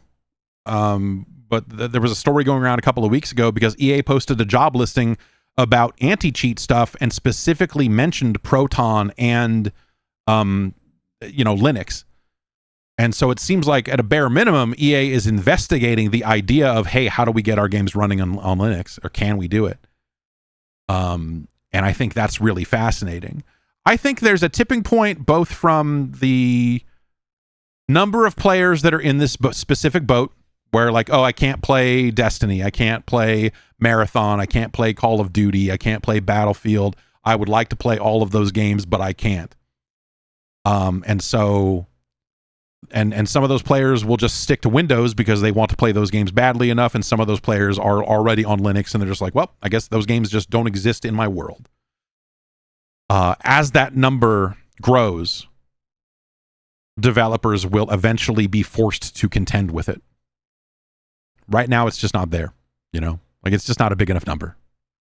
And so if the Linux gaming community wants to move the needle, it needs to be bigger than it is. I don't know how big it is today, and I don't know how big it needs to get, because that's going to be a different thing for every type of studio. But like, there's no real way to register that interest, right? Complaining about it on social media, maybe that eventually hits some community manager's report or something, and maybe gets someone to look into it. Letting teams know, like, hey, I'd love to play this game, but I can't. I can't play it, but I don't know what the right way to, harassing people on Twitter is not going to get it done. And so I don't know what the right way to register that, like, hey, I'm part of this cohort, if you will, that would buy this video game, but it does not run on my machine. You are in a position to make it run on this machine. Will you do it? Yeah, I don't know. I also think that there will be a bit of a snowball effect if more studios start doing this. And so I actually think if EA is serious about that job position, if they hire someone and actually cross the line, if they actually bridge the gap and they get their anti-cheat working on Linux machines, I actually think EA is probably big enough on their own to where if they did it, I think other developers would go, shit, man. All right. We should really look into this. And so, yeah, I don't know. There's it just feels like there's a number of dominoes there. And I don't know which ones need to fall and which ones will fall in which order. But eventually it just kind of needs to be like, hey, this needs to be a larger number, and then eventually people will support it.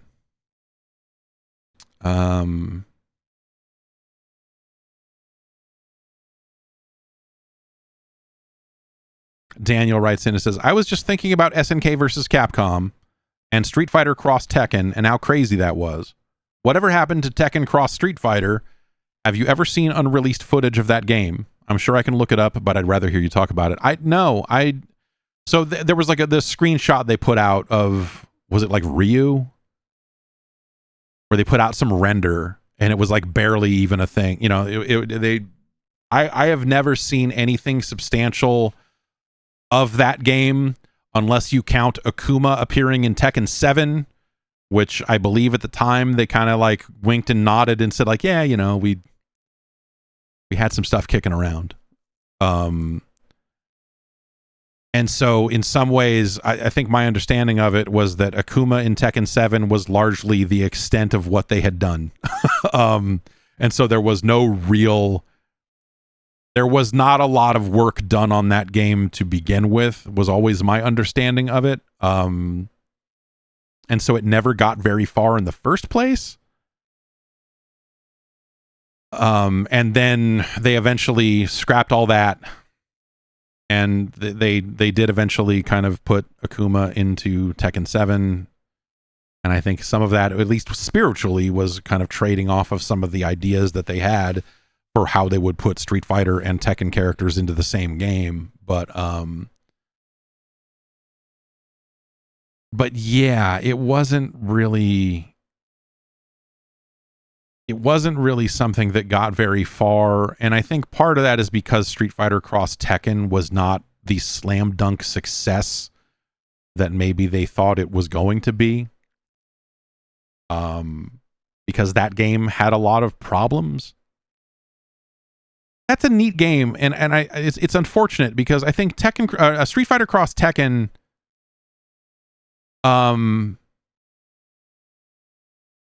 had some cool, like it looked neat. It was interesting to play as the Tekken characters into that environment. Flower? But the gem system in Street Fighter Cross Tekken really sucked.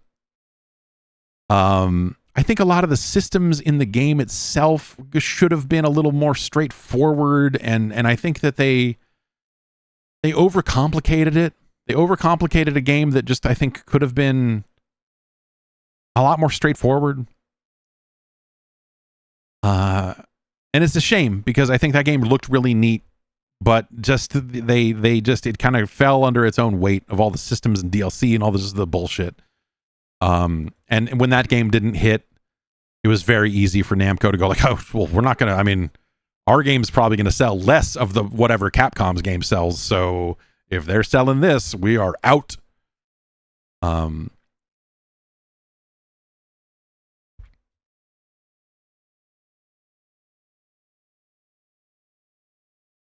P-Dog from the Vice writes in, and says, I was born after the PlayStation 1 released, and my babysitter and neighbors only had N64s, so I had never even played on one, and never had any reference for its impact on gaming. We became an Xbox family, so from day one, the PlayStation brand felt very mysterious to me. Can you talk about what it felt like back then with a new company coming in and completely dominating in sales at an unheard of level? And from my view, changing the demographics of console gaming and the types of games available. At the time, did it feel as important as it looks in hindsight? I've talked about this to some extent. PlayStation, it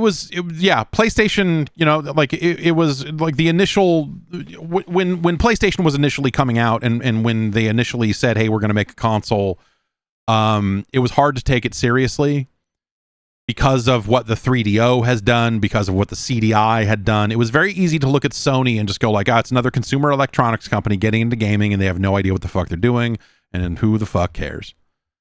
But it didn't, like, the release of the PlayStation was fucking awesome. Buying a PlayStation at launch, getting it home. Those early games have not aged super well, and not all of them were great on day one, but enough of them were fucking awesome that it was a big deal, seeing PlayStation games running for the first time, seeing Ridge Racer. Tekken was not a launch game in the US, but seeing Tekken come out, even Toshinden was like an amazing looking video game at the time. And so it was just very fucking cool. It did not take long for we talk about the demographics and some of the other stuff there. Like, I guess the thing that would happen in the years that followed is there was a very like European and like UK style to a lot of what was coming out on the PlayStation. You had like all those Psygnosis games that came out, Wipeout, obviously. Wipeout was like a landmark event, I think, for the demographics and the vibe of the PlayStation. And I think in the UK, they did a much better job of tying the PlayStation to like rave culture. You could call it EDM culture today if you want to, I suppose. But like there was a certain edge to what the PlayStation was doing that here in the States, I think helped usher in some of that electronic music and helped kind of normalize it for a generation of game players, because we started hearing more and more of that stuff on those soundtracks. And I've talked about that to great extent. But like the early days of that platform and the soundtracks of some of those games, and everything else, I think really brought a completely different level of cool to games. This was not Sega telling you, hey, we've got attitude and we're for the teens. Like, this just did it. Like, you just looked at Wipeout and you're just like, this, I've never seen anything like this. I've never heard any music like this. Like, what the fuck?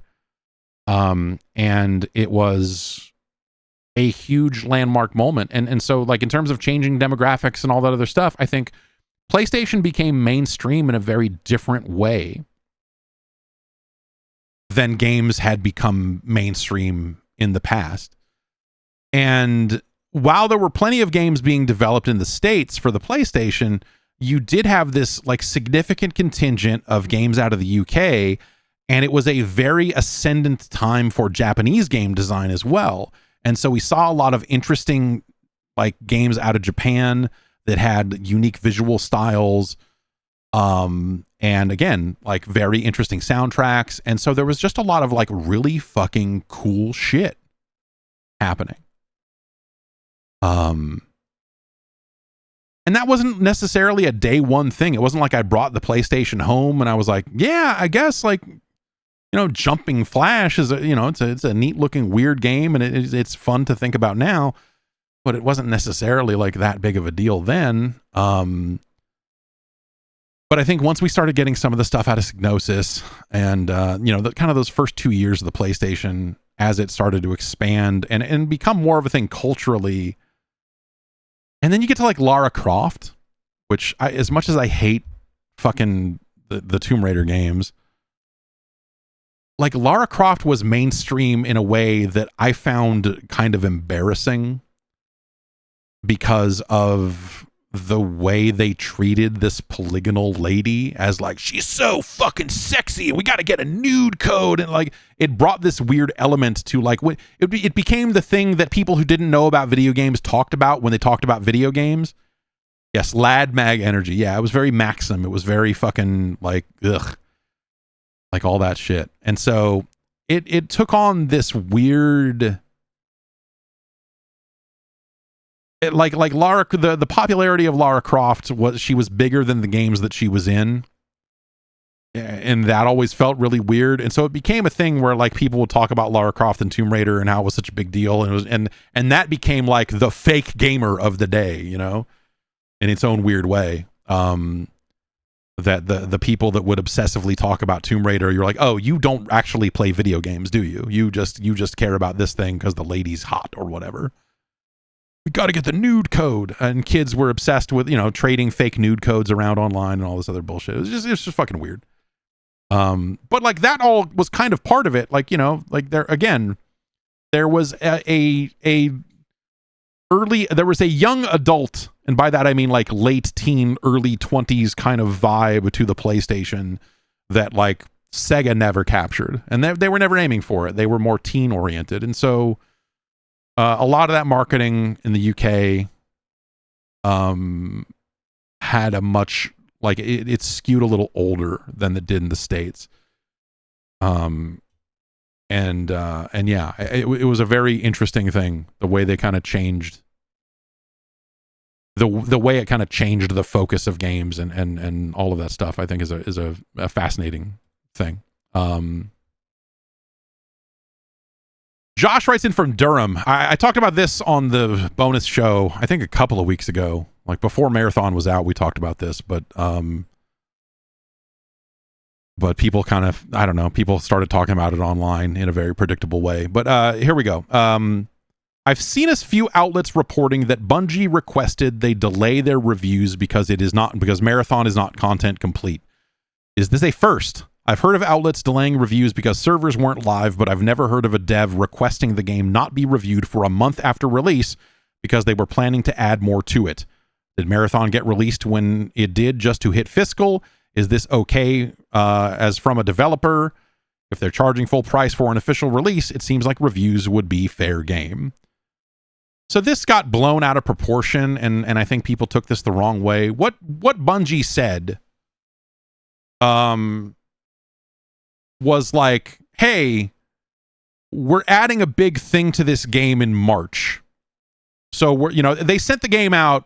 They sent out codes for the game, I think 2 weeks before it came out. And it's funny because they sent out the codes and said there's no embargo, but the servers are not going to be up until launch day. So, you know, what are you going to do? But they did say, hey, you know, we are going to release this cryo archive. They didn't say the name of maybe they did say the name of the level, but like they kind of said like, hey, we've got a thing that's going to be added to the game in mid-March, and you know, you might want to hold your final review until you've seen that content. It was not a condition of the NDA or a condition of whatever embargo or a condition of anything. It was them saying, hey, you might not want to have a full review of this game until this content is in there. And we think that that'll be the complete game. And, you know, we think you should do that. You know, it was like, they obviously kind of made their opinion on the matter known, but it was not a hard and fast thing. So ultimately it's up to the individual outlets to decide what they were going to do. This is actually pretty much how Destiny went as well. Where it was like, hey, Vault of Glass is coming. It's not here yet, but that's going to kind of be the big crazy thing about this game that's going to be in here in a few weeks. And so you might want to see that. The timing ended up, I want to say the timing for Destiny ended up being that like because the servers were not live until the game was out, no one had reviews on day one anyway. And so at some point you're like, well, I'm still playing this game. The review is almost ready, but in the time it's taking me to get this done, now Vault of Glass is like a few days away. Maybe we should just hold and see that before we write the review. And I think that's what we ended up doing. This is a pretty similar situation where like I started trying to write a review of Marathon on Saturday or like this weekend. Like I started writing something and deleted it and started writing something again and deleted it but like at this point now the Cryo Archive is like it's out now. It's out today actually. So like I would probably rather see that content before writing a review. Ultimately, though, this is kind of a quaint discussion to have. Yeah, it's out, but like people haven't unlocked it yet. So it's you know, like it's in the game, but people haven't found the way in or whatever it is. But you know what I mean. And then maybe people will have to attune for the who knows, man. There's a bunch of weird shit. We'll see. I assume that you will have to do something in game in order to unlock it, and we'll see if that unlocks it for everyone or just for players that do the thing. Will you have to find like people started finding key cards that seemed to be for the Cryo Archive? Anyway, that's neither here nor there. What is here and there is that reviews are broken. Live service games change all the time. This is something that we thought about a lot when World of Warcraft came out. And obviously World of Warcraft is not the first game of its type or anything like that, but it did become this situation where it's just like, man, this game changes so dramatically from patch to patch and from paid expansion to paid expansion. Like, what the fuck good is a review? Like GameSpot had a review of League of Legends that was like a negative review. Because they reviewed it at the launch of League of Legends. And the people from Riot would give GameSpot a little bit of shit every time they talked to them. In the years following, after League of Legends got huge and became so big, they'd be like, well, that review you got, they'd like would kind of like snidely, half-jokingly joke about this review. It's like, it's still up, maybe you should change it. Which, you know, like at some point it's just like, yeah, fuck you, man. We'll do what we're going to do when we want to do it. This is after my time. I was not there for that part of this, but I was working at the company when I was definitely working at the company when I heard about Riot talking about that sort of stuff, and they wanted the review to be updated, you know, because the game had changed so much, and like it's a fair point, right? And they eventually, I think GameSpot did eventually post a new review of it. And it makes sense, right? Because that review is useless as anything other than a time capsule, as anything other than like at this moment in time, here's this game. But all these years later, like none of that applies anymore. And that's what we did back in the day. With stuff like World of Warcraft is they would have their paid expansions, right? And so the paid expansion would come out, a Cataclysm would release, and we would have an opportunity to write a new review that would also encompass, here's the current state of World of Warcraft. But we wouldn't go and update a review because like, oh, they fucking patched this and fixed, we wouldn't go in and keep a review current based on current patch notes or whatever, because who the fuck has time to do that? No one does. GameSpot at its biggest, at its largest staff it's ever had, did not have enough people to do that for the games that were doing it then. IGN certainly does not have the staff to do that now. No one does. And so everything, early access reviews, live service games, everything across the board, like all those reviews are getting worse with time because things get patched and things change. Even non-live service games undergo dramatic changes. You know, you could write a whole review of Syndicate, the 2012 game of the goddamn year, Starbreeze's Syndicate. All those reviews are irrelevant now because they were all written when the online servers were up. You know, that's a dramatically different game now. And so there's a ton of different reasons why reviews become obsolete. And thus, I think that like the value of any review or asking to hold a review because the content's not in there or whatever, or waiting or like all of it is moot, because what the fuck do you do with reviews? The reviews as a product need to be reinvented all the time. Not even necessarily under the guise of reviews. We were a very small team. We were not able to review a lot of video games. But content around a video game did best when you had the review or the piece of content on the day of an embargo or the release day of a game or whatever. And so faced with that sort of stuff, Brad came up with the idea of doing quick looks. And so we started doing those. And the most recurrent piece of feedback we heard from that style of content was, wow, this is better than a review. Which is really nice to hear and also really terrible to hear, because you hear it and you think like, oh God, it's so much easier to do quick looks than it is to do reviews. This is fucking great.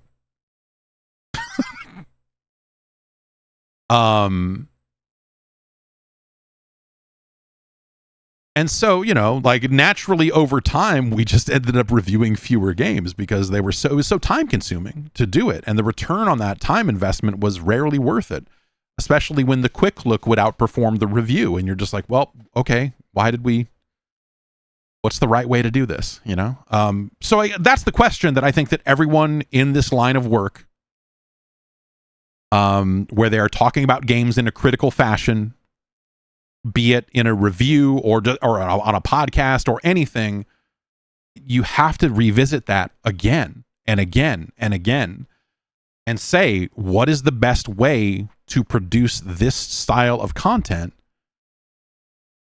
for an audience in a world where games are changing dramatically all the time? And so, like, Bungie's request is funny because Bungie's request to me feels like it is rooted in the way games were covered 20 years ago. And I think a lot of publications are still rooted in the way games were covered 20 years ago. God bless them. But it needs to evolve beyond that. And so I look at that and say, you should start talking about these games as soon as you possibly can. If you agree to an embargo, you know, if you're not going to have a full review of the game, you know, hey, you got a podcast, hey, you got this, you got opportunities to talk about that video game in a qualitative way. And the idea of a final thought on a video game, meaning like this is our review of the game, it's set in fucking stone. That's stupid now. In some ways, maybe it always was. But that's what we tried to do at GameSpot. It was very much like so GameSpot was founded, the PC side of GameSpot, which predates the console side by like 4 or 5 months as a public entity, but probably more like a year or something behind the scenes. The thing they did that was different from a lot of other publications, especially magazines at the time that were very scared of this stuff, was that they waited for the actual retail version of the game. Because the web was a much shorter lead time than a print magazine, which would take a month and a half or something to work its way through the system and be printed and out on shelves and whatever. For print magazines to have timely reviews, they had to review versions of the games that were not final. And so I look at that, especially then, man, when you saw those games come together right before your very eyes in the last 6 weeks of development, from a late preview build to a review build or whatever, the idea that print magazines were reviewing games that were not final fucking blew my mind. And GameSpot said, we're not doing that. And it's funny because like the print magazines thought that like we were not spending enough time with games somehow. Because they sat around all month and it took them forever to review games because they were fat fucking slow dinosaurs waiting to be put out of their fucking misery on the PC side. And so like the shit they would talk about GameSpot was like, oh, they just open the game and review it immediately and all this other stuff. Like, no, we fucking stay up all night. We do the fucking work, man. We do the fucking job. Like, what, you know, is it that hard to believe that we actually work for a living? I guess so. With your monthly deadlines, you fucking cowards, you shit ass fuck. CGW ass motherfuckers. It's soft. Anyway. So yeah, I don't know. Like the idea of reviews being this kind of like line in the sand, stake in the ground, like whatever you want to call it. It just doesn't exist anymore. So what do?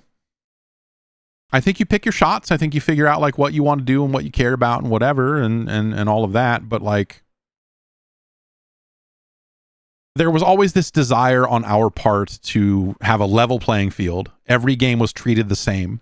And so if we were going to start updating reviews for games to some of the people on staff, that meant we had to do that for every game. And it took a very long time for, I think eventually those people were not there anymore to put up that fight. And neither was I past a certain point. But I think the right answer became like, yeah, I mean, we don't have to treat all these games the same. Not all games are created equal. There's more user or more reader interest in an updated review of this game. And I think sometimes that can feel unfair. I have definitely seen developers complain about the way IGN reviews early access games, for example. Because they don't always return to the game when it leaves early access to update that review. That's a tough one, man. Ideally, you would, right? Ideally, you would. Oh, hey, you know, like like I feel like the policy should be, if we opt to review a game when it's in early access, we will definitely review it when it comes out of early access. But again, no one has enough people to actually do that. And so some early access games are more paid attention to than others. And so there's enough interest there to review the game in the first place, but there might not be enough sustained interest to review it again when it comes out of 1.0 or whatever. And so it just is sort of, I don't know. Everyone's doing the best that they can, I think. Everyone is trying different things, or in some cases maybe not trying enough new things. Everyone knows what the ideal scenario is for reviewing games, but we are so far from that ideal scenario across all of the publications that are still left, whichever ones there are.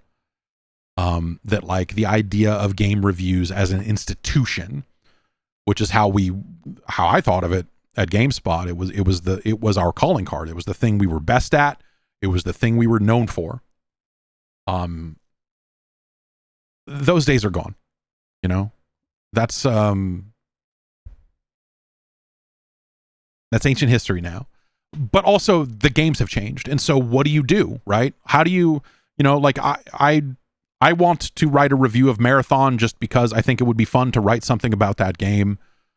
And I have some things to say about it that are, it's not necessarily serving the same purpose that I wrote reviews for decades ago, right? Like, it's not necessarily, I need to write this so that people know they need to buy it. Like, I feel like I've already gotten on enough podcasts and whatever else talking about that game to make my feelings on that pretty clear. But I want to write about it because sometimes it's just fun to fucking write about a fucking game. You know what I mean? So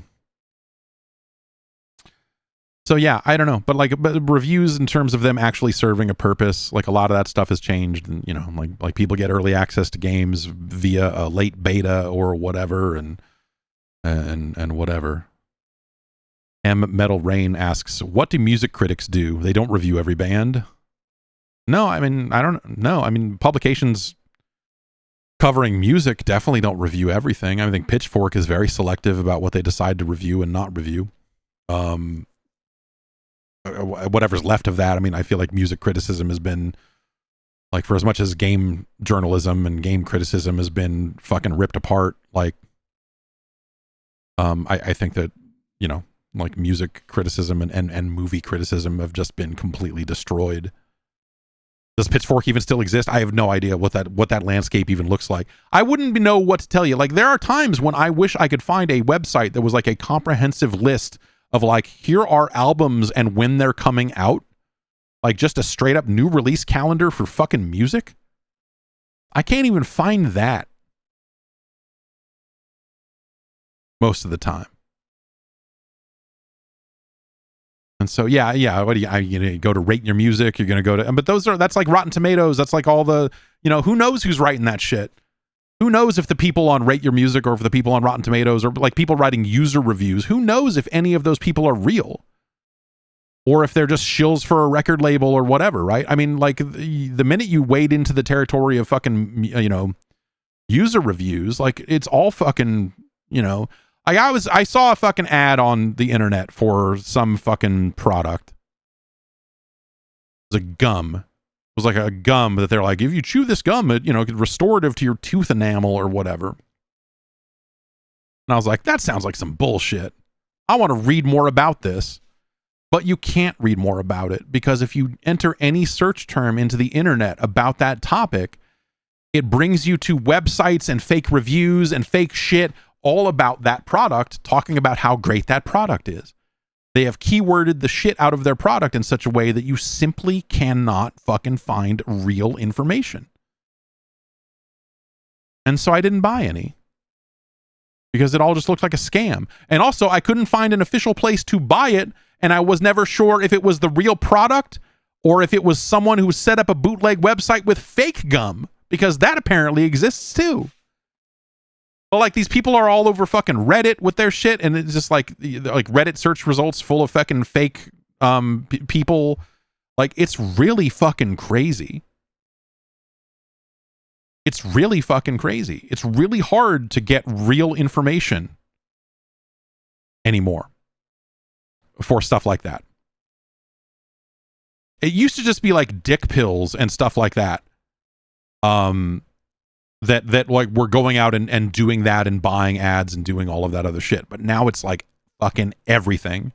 Every small thing that's being advertised in like pockets on the internet in a variety of ways, it is all just fucking gone. And that's not a good thing. I don't know. That's not a good thing. But anyway, like what Bungie did with their review thing is like people tried to spin that as like a very nefarious thing, and it's not. Like people request things in reviews all the times, but they're, it's stuff like, oh, we don't want you to spoil this or spoil, like Resident Evil 9 had a long list of like, don't mention this stuff in reviews, You can either do that or, spoilers is kind of a different territory, but you know what I mean?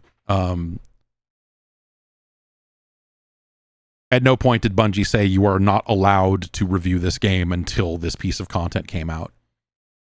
All they said was, hey, this thing's coming out in March. Like, you might want to fucking hold your reviews until that thing is out. But you certainly didn't have to. And also, they're going to add content after that thing is out that will change the game again. So, what's a final review anymore? It's all broken. Maybe they should hold the release too. So, no. Marathon launched as a fully featured product with an ARG in place for people to unlock this mission. It's part of the journey of this game, is that it didn't launch with this content.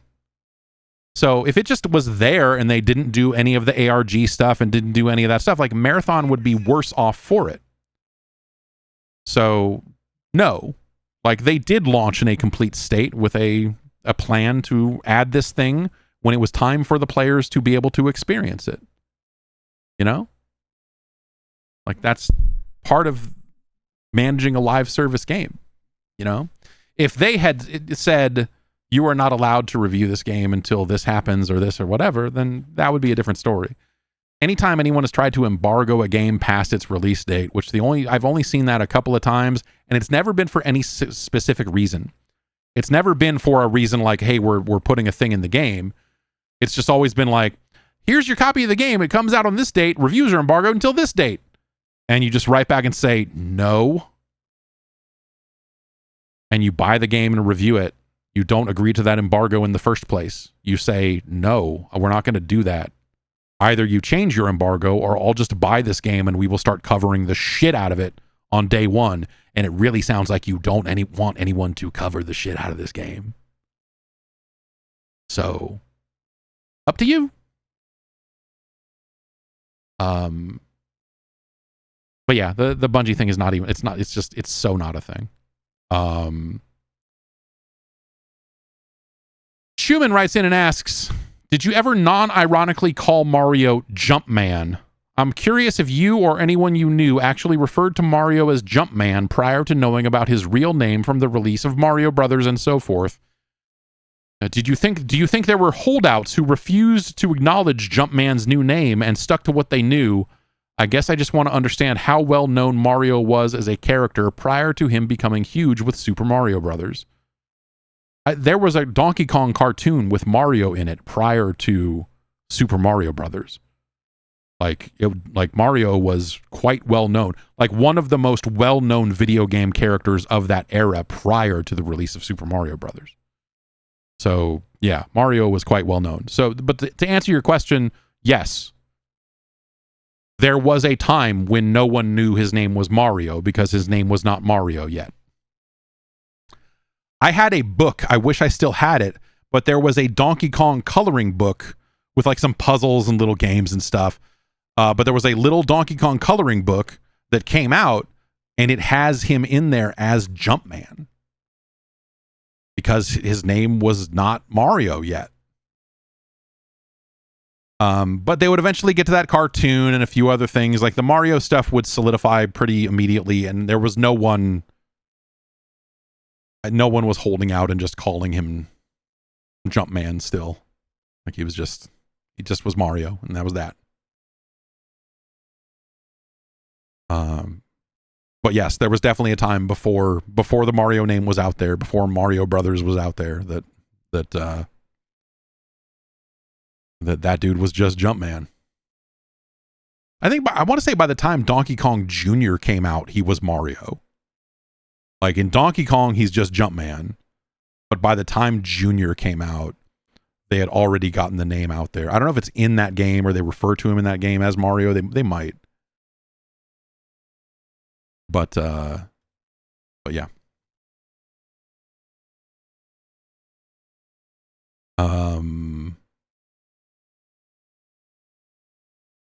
Let's see.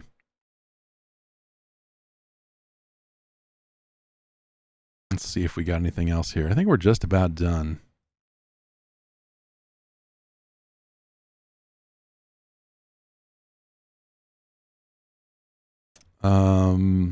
Jake from Texas writes in.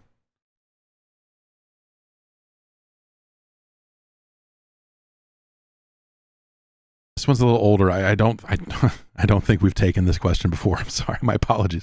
I've been reading up on Turok Origins and was surprised to learn it can indeed be played solo without AI companions, despite its class system. And the impressions I've seen make it sound like it just so happens to have a 3-player co-op campaign.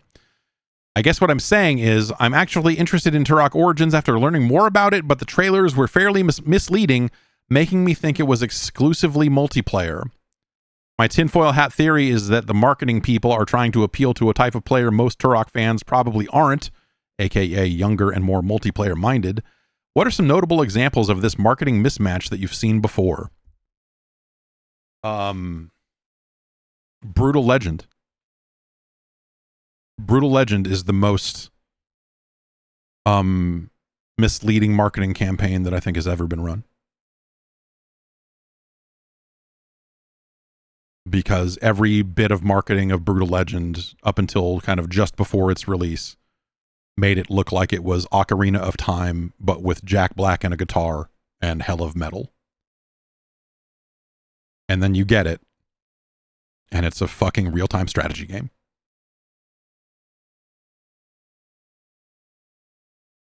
And you're like, what the fuck? Absolutely crazy.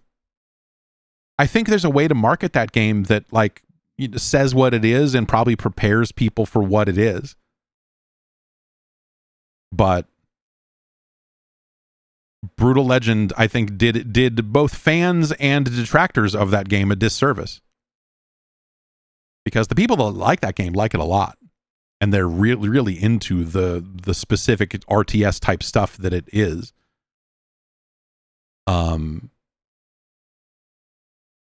But then people who did not know that was coming and were playing it just going like, cool, man, it's kind of like a Zelda kind of thing. But this is neat. This is really neat. And then you get to that first kind of like boss encounter type thing, and it rolls out all the tutorial for how you play the RTS stuff. And I was just like, I don't want to play this fucking game at all, man. Holy shit. It's the story I always tell. Going up an escalator at GDC with someone who had just come out of, because, like, since everyone was in town, EA would get the entire company together, everyone that was in town for GDC, and show them the entire catalog and walk them through, oh, here's all the stuff we have coming up. And everyone would give presentations internally, and they would just internally talk about, here's all the games we have coming. And I was talking to someone who had just come out of that presentation. And he was like, we're going up an escalator, and he says, did you know this about Brutal Legend? I said, what about it? He said, it's a fucking RTS. It's a fucking RTS. Like, what? What the fuck are you talking about? Crazy. Absolutely fucking crazy.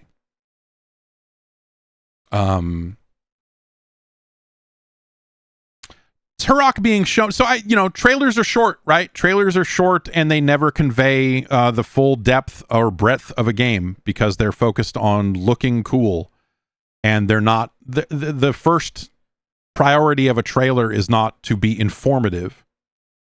It's to look exciting and make you want to know more.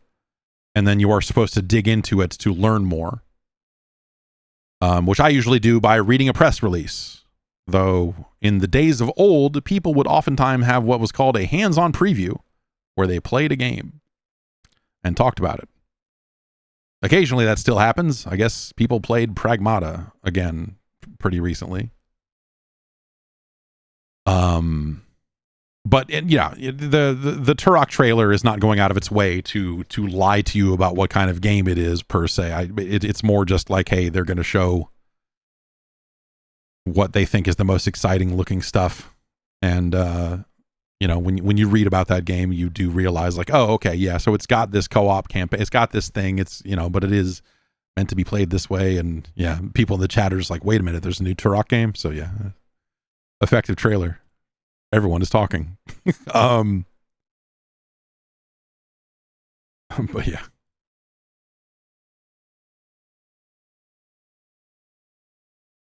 Let's see here.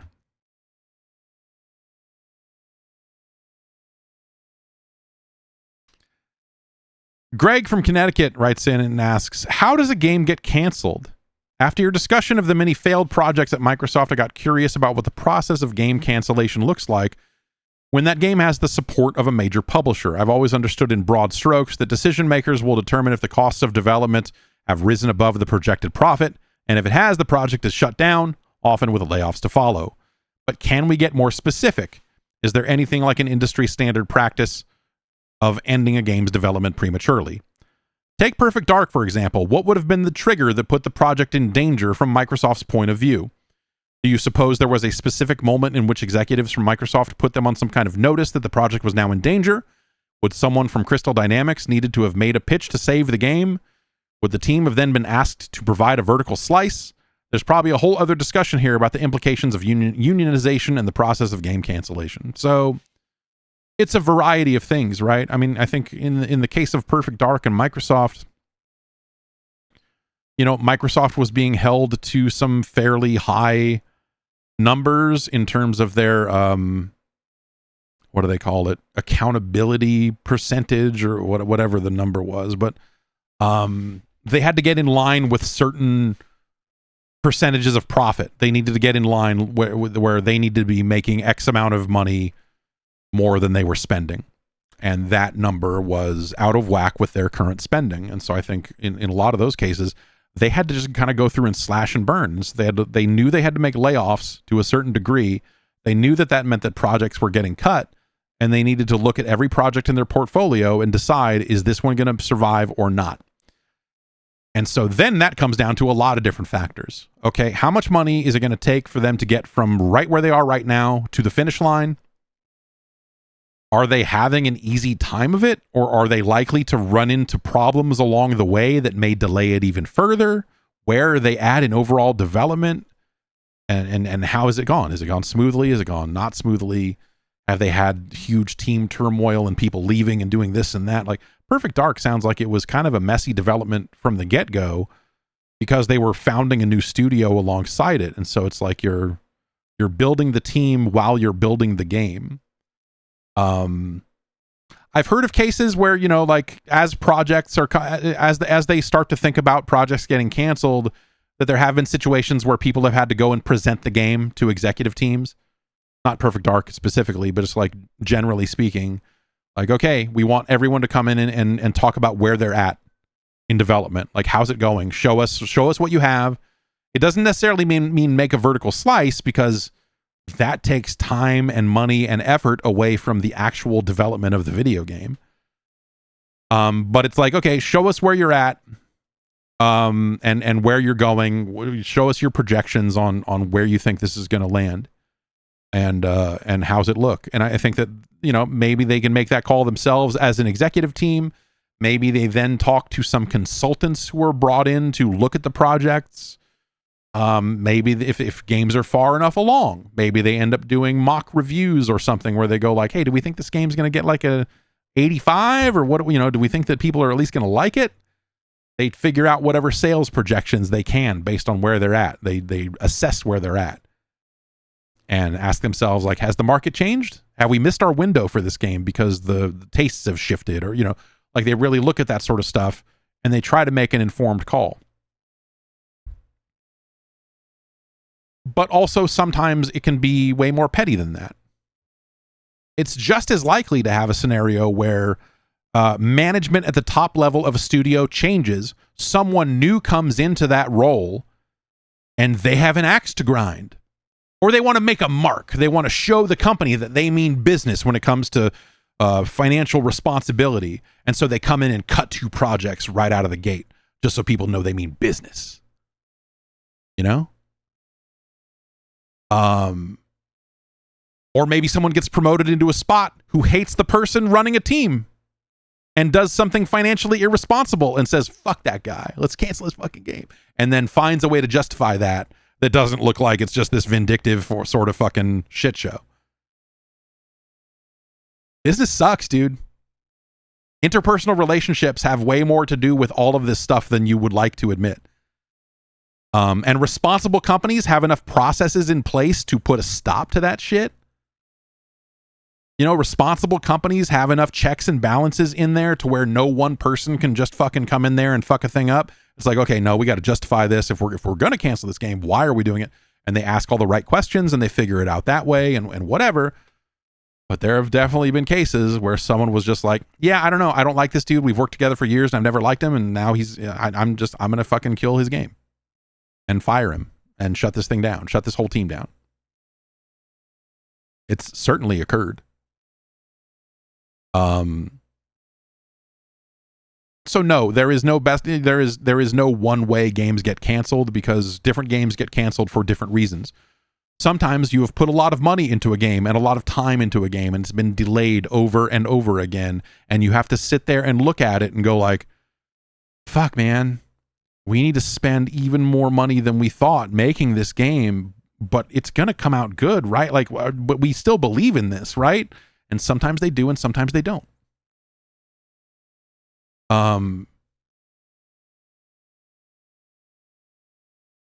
Flowers over here talking to me some more.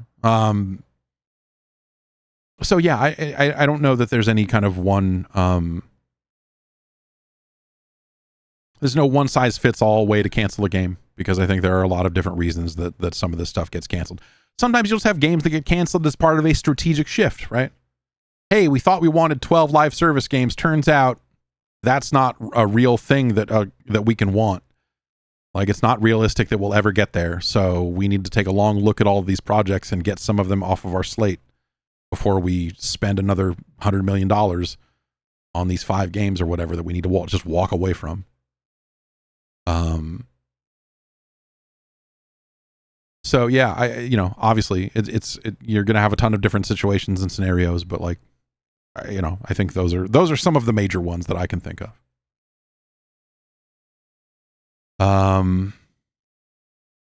Let's see if we got any more here.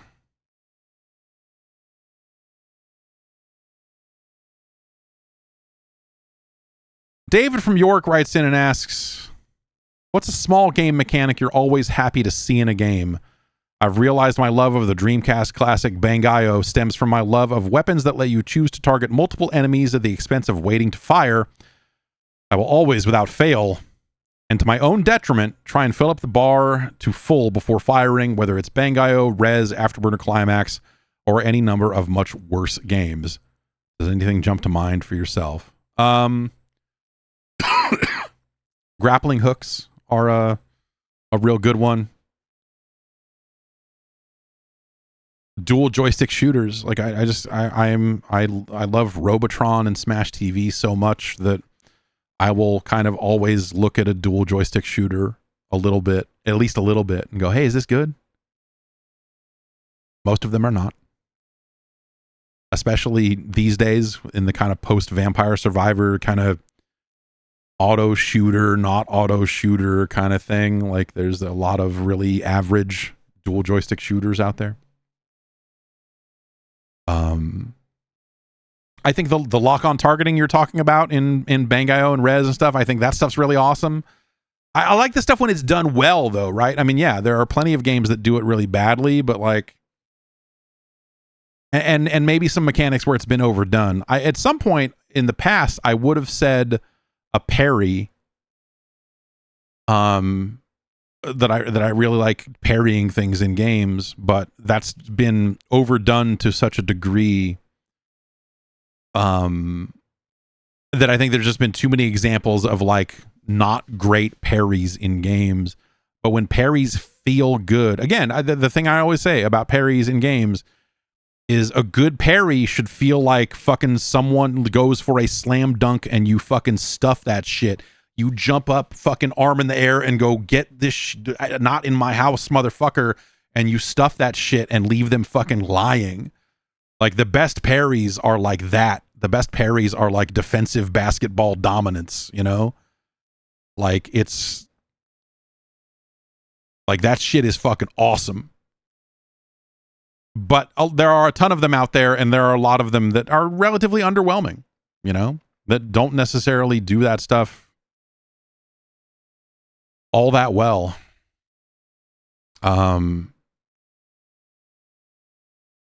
we've had a lot of games with a lot of very average parries and stuff. And I think there are games that have really great parries where I actually don't much care for the rest of the game. Like, it's definitely a case where like it's like, oh, this parry feels really good, but I still don't want to play much more Sekiro than this. So yeah, I don't know. The best parry in video games is Asuka 120% Burning Fest, where normals parry off of each other. Normals clash in that game. And so if you both hit punch or kick at the same time, they will bounce. They'll go ching, ching, ching, and bounce off of each other. It's fucking cool. And so if someone's coming at you with some shit, you can fucking jab in there and stop them. The Street Fighter 3 parries feel really good when you can do them. It's just not... I just never got good at it. When you pull it off, it's fucking great. And when you can pull off a string of them, you'll fucking live forever. You will live in infamy. But yeah. Have I played Alex in Street Fighter 6? No, I have not. I'm not an Alex player, so like I'm interested in checking it out because I want to do one-winged angels to people, but I never liked Alex all that much, so yeah.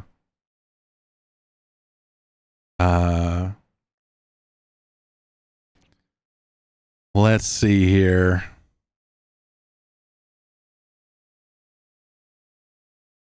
Let's see if there's anything else. I don't think that's it. I think that's going to be it for this week. Grant writes in and says, I've been watching a UK TV show called Bad Influence recently. which he says is the best games show in the UK by far. Sorry, Games Master. After this email came in, I went on a tear and downloaded as many episodes of Bad Influence as I could find and watched a bunch of it. It's fucking crazy. Also, Frank O'Connor worked on that show. So I was like watching the credits going like, did I know anybody that fucking did this? And like, sure enough, Frank O'Connor's name is in it. So that's kind of amazing also. But yeah, it's a very British, like British games coverage, especially from that era, is a very strange thing. They had a real enthusiasm. They had a different type of enthusiasm, I think, than American game writing did at that time. And I think there was something, I don't know what the labor laws in the UK, but I feel like Gary Whitta and Frank and John Davison, I think all those guys got their start probably around the same time I did, or the same age that I did, not necessarily the same time, because I think we're all slightly different ages or whatever, but I think all of them got started in their like mid-teens, the same way like I did, and Patrick and a few other folks here in the West. But like I feel like most of the people in the US were closer to being of age when they got started. But there's something about, I don't know, there's just a handful of people out of the UK that were specifically working in that era where it just felt like they were hiring fucking 12-year-olds or something. I don't know what the deal was, but it's just like, I don't know what the labor laws were like. It's like, they're good enough for the coal mines, good enough to review this video game. Come on, get out of here. Anyway, Grant was watching Bad Influence, which you should check out. It is kind of crazy. There's a speed to that show where they just feel like they are out of time all the time with the way they talk about games sometimes. It's got a real wild energy to it. Anyway, Grant says, I saw something on there I've never seen before, the Supervision. I can't really find much more about it online, but I was wondering if you know anything about it. Was it actually a console, or was it one of those crap all-in-one things? I've been playing games since the late 80s and have never heard of it. The Watara Supervision is a handheld console that came out kind of post-Game Boy. It is kind of a shitty, garbage-ass, low-rent competitor to the Game Boy that your friends at Watara made. There's a handful, like not a lot of, let me open up a directory on my server here and I'll tell you how many Supervision games there are.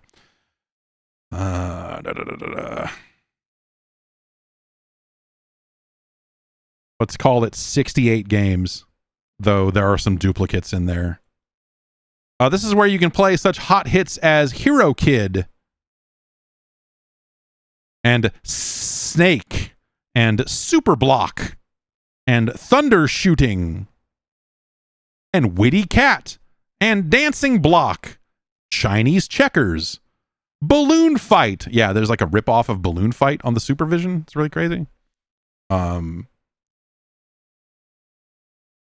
But this is not the machine that brought you Snake Roy. That's the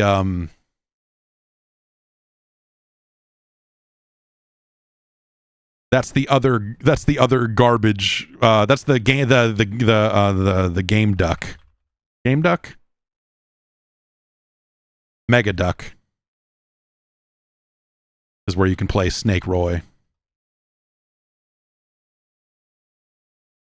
Snake Roy is not a good game either. But yeah, the Watara Supervision and the Mega Duck are kind of the two go-to devices for low rent Game Boy knockoff hardware. It's worth looking at some of that stuff because it's real bad.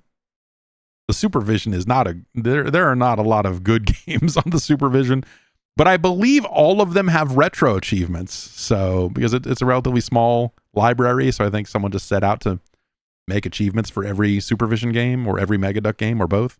Yes, also known as the Cougar Boy. The Mega Duck is also sometimes known as the Cougar Boy, which is another great name. But yes, the Supervision is a disaster, and these things were advertised like in the back of EGM and magazines and stuff. Like they were not getting editorial coverage, but you just see them around the edges of stuff and you'd be like, what the fuck is this? But I never saw one in person for years. Like at the time when they were out and available and being sold, I never saw a Supervision, and I never saw a Mega Duck or Cougar Boy either.